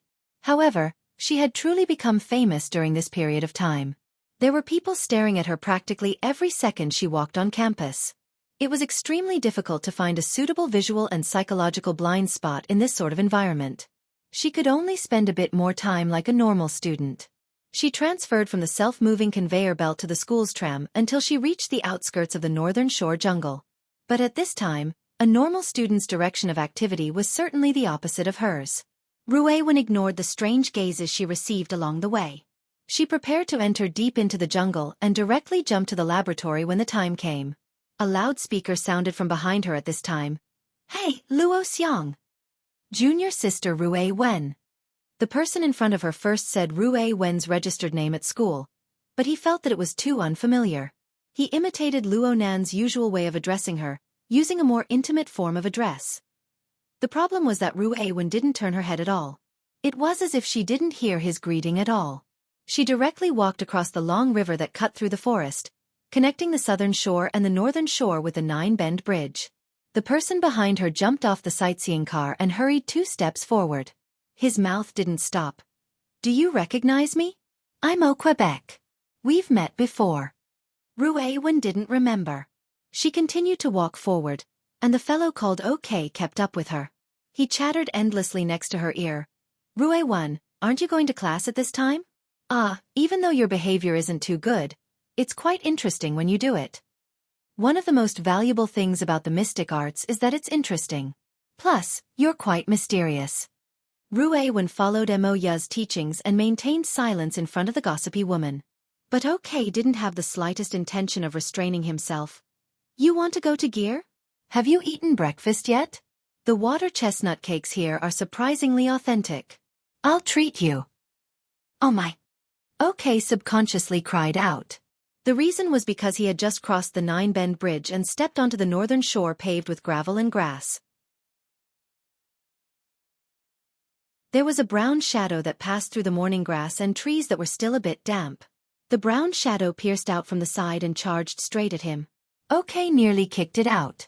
Luckily, he was able to see clearly who it was in the end. He staggered and stopped, but the fat and round fellow took over his position. He was no longer able to walk side by side with Ruewen.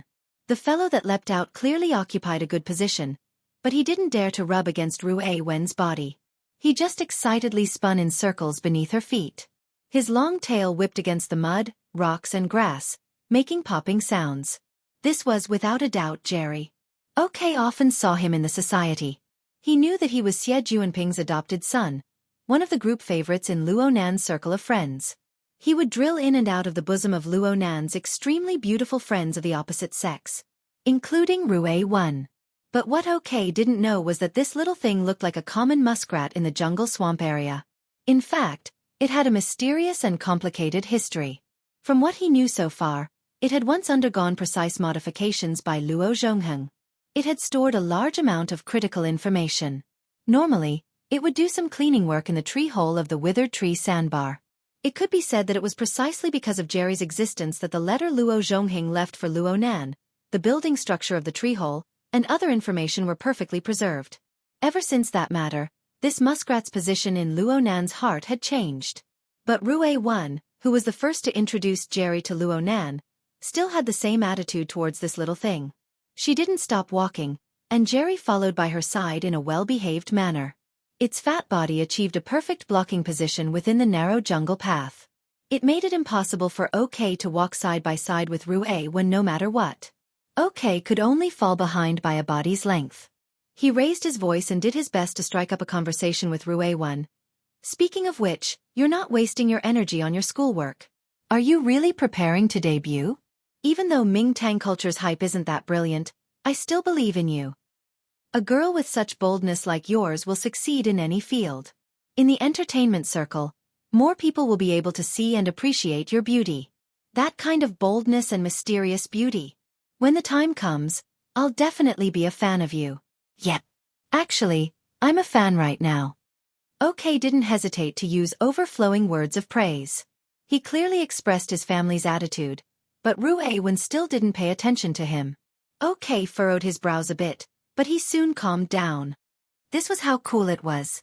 Only a girl could enter his discerning eyes, right? Just like this, the two of them arrived at Gear. There weren't many people in Gear at this time. Some of them were freaks who were doing some inexplicable mysticism experiments and had forgotten the time. They simply stayed the night here. There were also some fellows who felt that the coffee and pastries here were delicious. They came to freeload for breakfast and enjoy the club's benefits. At times like this, bringing a female companion or something was the best atmosphere. But no matter which type it was, they weren't the same type as those little fellows from the South Bank who were in a hurry. Freedom to use their time freely and leisurely enjoy life was a right that only the seniors of the university department had. At this side of the entrance hall, the club's famous gossip lord, Chao Shanhai, belonged to the category of freeloading for breakfast and picking up girls. In the crook of his arm hung a pretty junior sister. At times like this, encountering an acquaintance was a sure way to show off. Chao Shanhai was in the elevator lobby on the first floor. He pulled over a few friends and discussed going to the casual booth to drink coffee and chat. At this time, He saw Rue Wen and OK walk in. Here, Rue Wen's direction was correct. Her age was even more out of place. Not to mention, she had the club's vice president by her side. Holy crap! Chao Shanhai's eyelids twitched a few times when he saw Rue Wen. He subconsciously averted his gaze and couldn't help but think of Rue Wen's older brother, Luo Nan, who had given him several months of nightmares. At the end of last year, he had suffered quite a few losses at Luo Nan's hands because of his big mouth. Especially at the grand banquet. Tears and snot streamed down his face as he sat on the ground and begged for mercy. He even sold out his old friend Huang Bingjin in passing. It could be said that he had lost all face. He certainly hated Luo Nan from the bottom of his heart, but as for revenge... Screw it. Back then, Luo Nan's assistant, dragging him by the neck on the ground, had the rank of captain. Not to mention that after the incident, he and the elders of his family had been specially taken care of by the big shots. Revenge against a fellow with this kind of background? What was he going to do with his head? Chao Shanhai's momentum was seized, but his mouth was always ahead of his brain. He bypassed Rue Wen and said something else. Hee, OK's taste changes quite quickly. Everyone in the circle of the Divine Research Society knew that Vice President OK was a standard age control. Whether it was the president, Tang Yi, or the beautiful agent, Fei Jin, who had taken a leave of absence from school due to illness, they were all his favorites. And this young man, who still had some time left in his freshman career, had never denied this point. He constantly used his status and resources as vice president to create opportunities for himself and create public opinion. The results were not to be discussed, but this persona was established. But today's scene. The circle of people looked at Quebec. He had already entered the elevator with Rue Wen, but he retreated with his hands raised when the alarm went off. This elevator was installed later on. It directly connected to Luo Nan's underground laboratory. OK really didn't have the authority. In comparison, the muskrat wagging its head and wagging its tail was more impressive than Quebec. The people standing here with Chao Shanhai were all people of the same circle. They all more or less had some family privileges. But it was hard for them to not feel a bit sour when they saw this scene. There was also a person who had a good relationship with Quebec. He teased him from afar. Vice President O, have you taken a fancy to this person, or have you taken a fancy to this person's sister or aunt? You should greet everyone in advance. OK turned around. He wasn't angry at all. His doll-like face was full of smiles as he shook his head. Ambition doesn't depend on age. Boldness. Boldness. Do you guys understand? Ha! You guys haven't seen Rue Wen's video? The one that came out of the elevator. That expression in her eyes wasn't an act.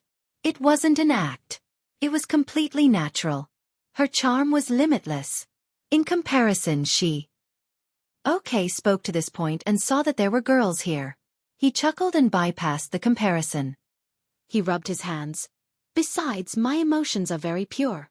I've decided to start as a fan. I'll first establish a support group and a club. I'll watch Rue Wen grow up step by step. The few men who were familiar with OK were obviously still laughing and joking when they saw him like this. The junior sister who was holding Chao Shanhai's arm had just figured out the situation. She asked quietly, "That's the demon eye girl." "Yeah. You don't know?" The junior sister curled her lips. "She's not a big star. Does everyone have to remember her?" Chao Shanhai smelled jealousy. He grinned and elbowed her lightly. Yes. She's definitely not as big as you." The junior sister patted his shoulder reproachfully. She then recalled Rue Wen's slender and straight figure and laughed out loud.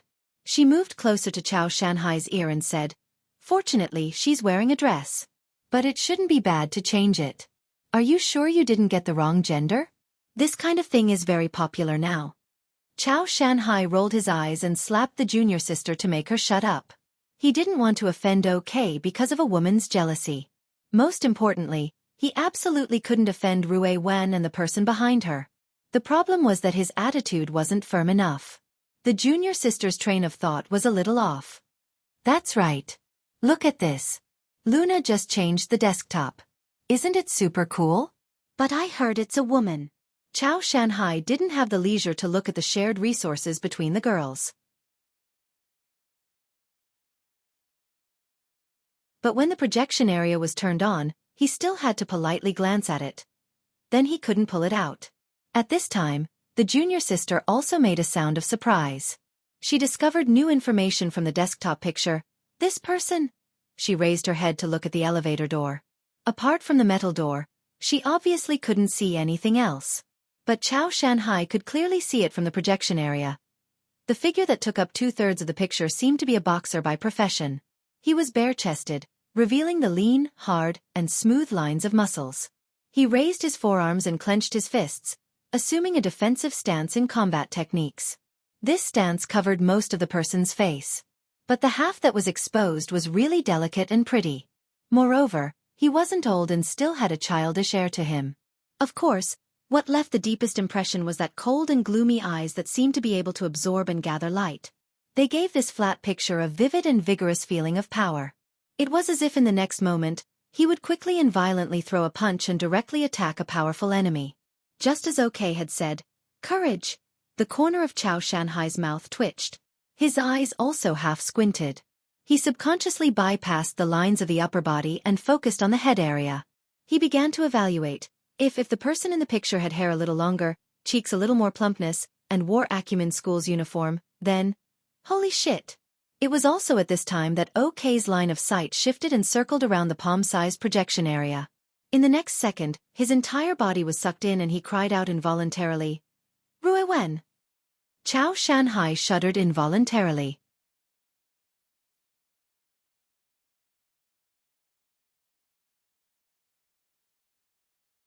Chapter 1131.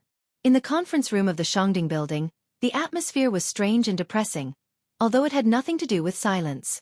The entire room was covered in light and shadows radiating from the game interface, and there were almost realistic sound effects lingering in the ears of every participant. Some people were playing in the conference room, some were watching, some were paying attention to online public opinion, some were doing data analysis, and some were joining in through the long-distance communication network. Each of them had their own duties, and there were occasional exchanges, but they were basically stuck at the technical level. No one made a conclusive conclusion. This was because the one who determined the nature of the incident had been silent for too long. Luo Nan crossed his arms over his chest as he stood at the side of the long conference table. He leaned against the windowsill, his gaze a bit erratic. Sometimes, his eyes wandered around the game interface, and other times, he glanced at the familiar faces in the conference room. But most of the time, his gaze passed through the glass window and looked outside. It was common knowledge that the Xia City branch of the Ability User Society was located in the Shangding building. The floor was low, and the lighting was terrible. There was no view to speak of. But Luo Nan seemed to want to escape from the shadowy area that was already completely covered by the enormous building. Look at this flower. As the convener and host of the meeting, he had been silent for too long, causing the function of the meeting itself to be eliminated. Fortunately, the people in the conference room were either acquaintances or professionals hired by the foundation under his name. With the help of Bamboo Pole, a temporary secretary who was skilled and understanding, he was able to start the more practical technical analysis work. No matter what, it was better to collect as much information as possible, although no one knew if the information would be useful in the end. Bamboo Pole circled around the conference room. In the end, he circled back to Luo Nan. "What are you looking at?" Luo Nan shook his head. "I didn't see anything. I was just thinking about something." "All right then, what are you thinking about?" "Wishful thinking. This is not something a leader should say." Bamboo Pole grinned and lowered his voice. "Speaking of which, this meeting was a little rushed. We didn't prepare enough and didn't control the number of people. We shouldn't have met the new employee at this time. I was so angry that I became muddled. Wasn't I the one who suggested it? After all, this matter was directly related to the foundation and had little to do with the branch for the time being. Besides, I think it's quite valuable for reference." Luo Nan's gaze streaked across the faces of everyone in the conference room once more. His voice became a bit lower. "At the very least, I can see what sort of attitude normal people have towards this matter. This includes their views towards us. How much they disapprove of us." "Hey boss, if you say that, I'm afraid you won't be able to hold on for long. Thanks for the reminder." The boss and the temporary secretary looked at each other and smiled bitterly. The current situation was that the producers had injected distortion, evolution, Homo evolutus, and other sensitive elements into the new data for 10 days in the wilderness. They had also created an extremely complete system for them. Currently, the world's strongest group of people were engaged in a complex game around the relevant elements, and many large cities around the world were experiencing uncontrollable aberrant infections. It had to be said that 10 days in the wilderness, a large-scale production that could be called a game for all citizens, revealed such content. It had to be said that it was really two-directional. However, most people did not care about such things. This was because most of the changes in this world had long existed in people's endless fantasies. Especially since the era of distortion, these elements mentioned above were common in all kinds of creations and could not be considered extraordinary. This was especially true for gamers. They only cared about the quality of the game and the internal logic of the updated content.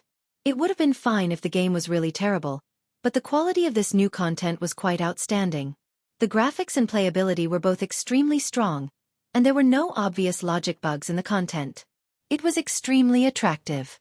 Therefore, gamers had every reason to throw themselves into the game.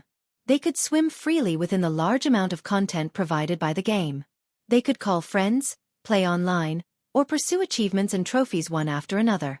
This was a very natural process. It was in line with normal human psychology. However, Luo Nan and the others wanted to go against the flow. They wanted to dig deep into the background of the game's data and malice. According to Bamboo Pole's words, "It's super boring. The experience is extremely bad. I feel like I'm a moralist and a political animal that's been mutated. This is the kind of trash I used to spew." However, Luo Nan and the people around him stood at the forefront of the surging tides of this era. They possessed a clear and distinct standpoint. They had to accept it, and they had already realized the mutation. At the very least, they had to understand how to translate it. They had to do their utmost to allow more people who were not too sensitive to understand the meaning within. It was mentally taxing. It was tedious and uninteresting. It was completely predictable. This was a thankless task. Luonan changed the topic. "How's the response right now?" Bamboo Pole smirked. Just from a business point of view, the 3 years of sharpening a sword expansion is obviously a great success. The daily activity data on the official website isn't much of an exaggeration. As for Xia City, all the flagship stores are full. This is a working day. The evening rush hour hasn't arrived yet. Reservations are already booked all the way until the weekend. What about public opinion? Right now, most people are discussing the matter as it stands. There are also people who nitpick, but people like us are loathsome. We are moralists, who throw hats at the drop of a hat. We don't have much of a climate right now. Do you want to stir up a topic? Can we? It should be fine in Xia City. After all, it involves the problem of mutation. Everyone is quite sensitive about it recently. The surrounding areas are fine. But when we get to Spring City, it's basically... You understand. Luonan let out a breath. Go west, go north, and even across the ocean. There's basically no hope. Public opinion is very complicated. The hearts of people are even more so. Perhaps we'll be so tired that we vomit blood that will have the opposite effect. But if we don't do anything and wake up, we'll discover that the entire world is our ally. Well, everything is possible in dreams. Luonan shook his head. It should be said that there are people who are even more skilled at doing things in everyone's dreams. Bamboo Pole was a bit startled. Then he shook his head. I'm more concerned about the standpoint of certain people than the influence of public opinion. The release of the expansion pack this time, for us who are in the aberration disposal faction, will highlight that we have bad intentions. It's not strange for the investors to do this. They're also experts at doing this. But the military is still considered a partner. They're letting them toss and turn like this. I'm worried that the various factions within the military have reached some sort of consensus. Yes, it's a temporary compromise. The power of inertia is quite strong. Luonan didn't respond to this topic. He looked to be a bit lost in thought. Instead, Yin Lu, who was participating in the conference through long-distance communication, took the initiative to join the discussion. Mr. Bamboo Pole.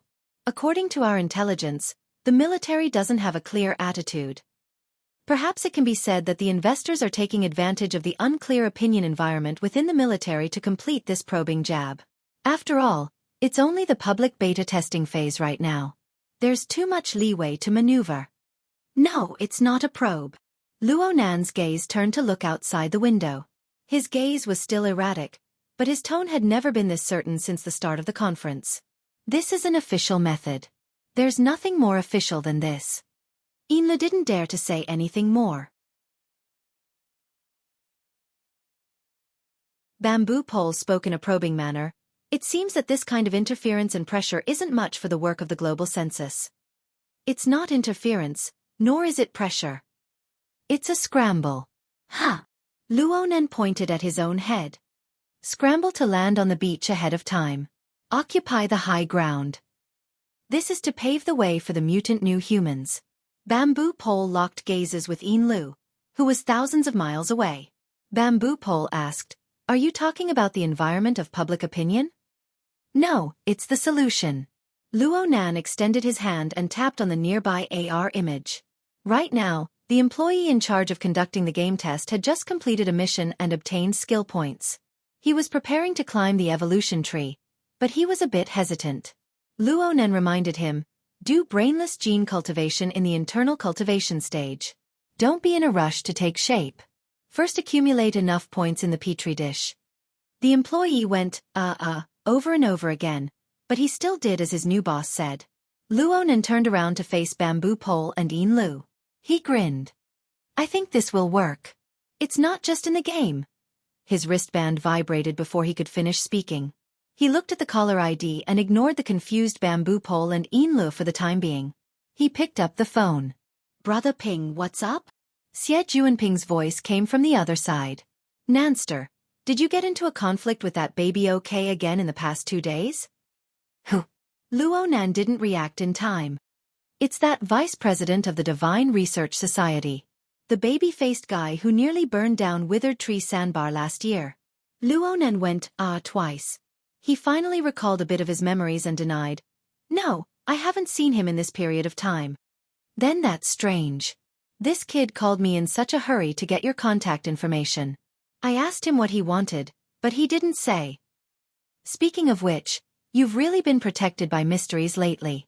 Your contact number is completely confidential. People who want to find you can't find you, but people who want to give you trouble can be found." Xie Junping was ridiculing the so-called high-privilege group treatment that Xia City gave Luo Nan. The recent incident related to Rue Wen caused the issue of Luo Nan and his family's information security to once again be placed on the table. Luo Nan was quite open-minded. As long as someone deliberately wants to do something bad, those treatments are equivalent to nothing. Of course, our cooperation is quite low. We don't have bodyguards or anything like that. After all, Luo Nan wasn't a protected person. He didn't need the protection of the government. His opponents and enemies far exceeded the level that society's privileges could restrain. He wasn't the government's son, nor did he make any indelible contributions to the government. It was unrealistic to expect the government to take out large amounts of public power and resources to protect them airtight. In most cases, this kind of treatment only existed as a layer of warning for the family. In case his aunt and uncle, Mo Ya, and Mo Peng encountered danger, Luo Nan would have time to react. Xie Junping grunted twice. "You're quite open-minded. I still have a meeting. If there's nothing else, I'll give your contact information to that kid." "Sure." Less than half a minute after the call ended, he received a call from an unknown number. Luo Nan's wristband displayed the words "no risk" at this time. Luo Nan laughed and picked up the call. Just as he said hello, the person on the other end yelled, "Are your marketing team full of pigs? This hype is 2F** King Shameless. You're tuning in to the Xiaofan's Wuxia Tales YouTube channel. Don't forget to subscribe and join us on this journey to catch the most captivating stories.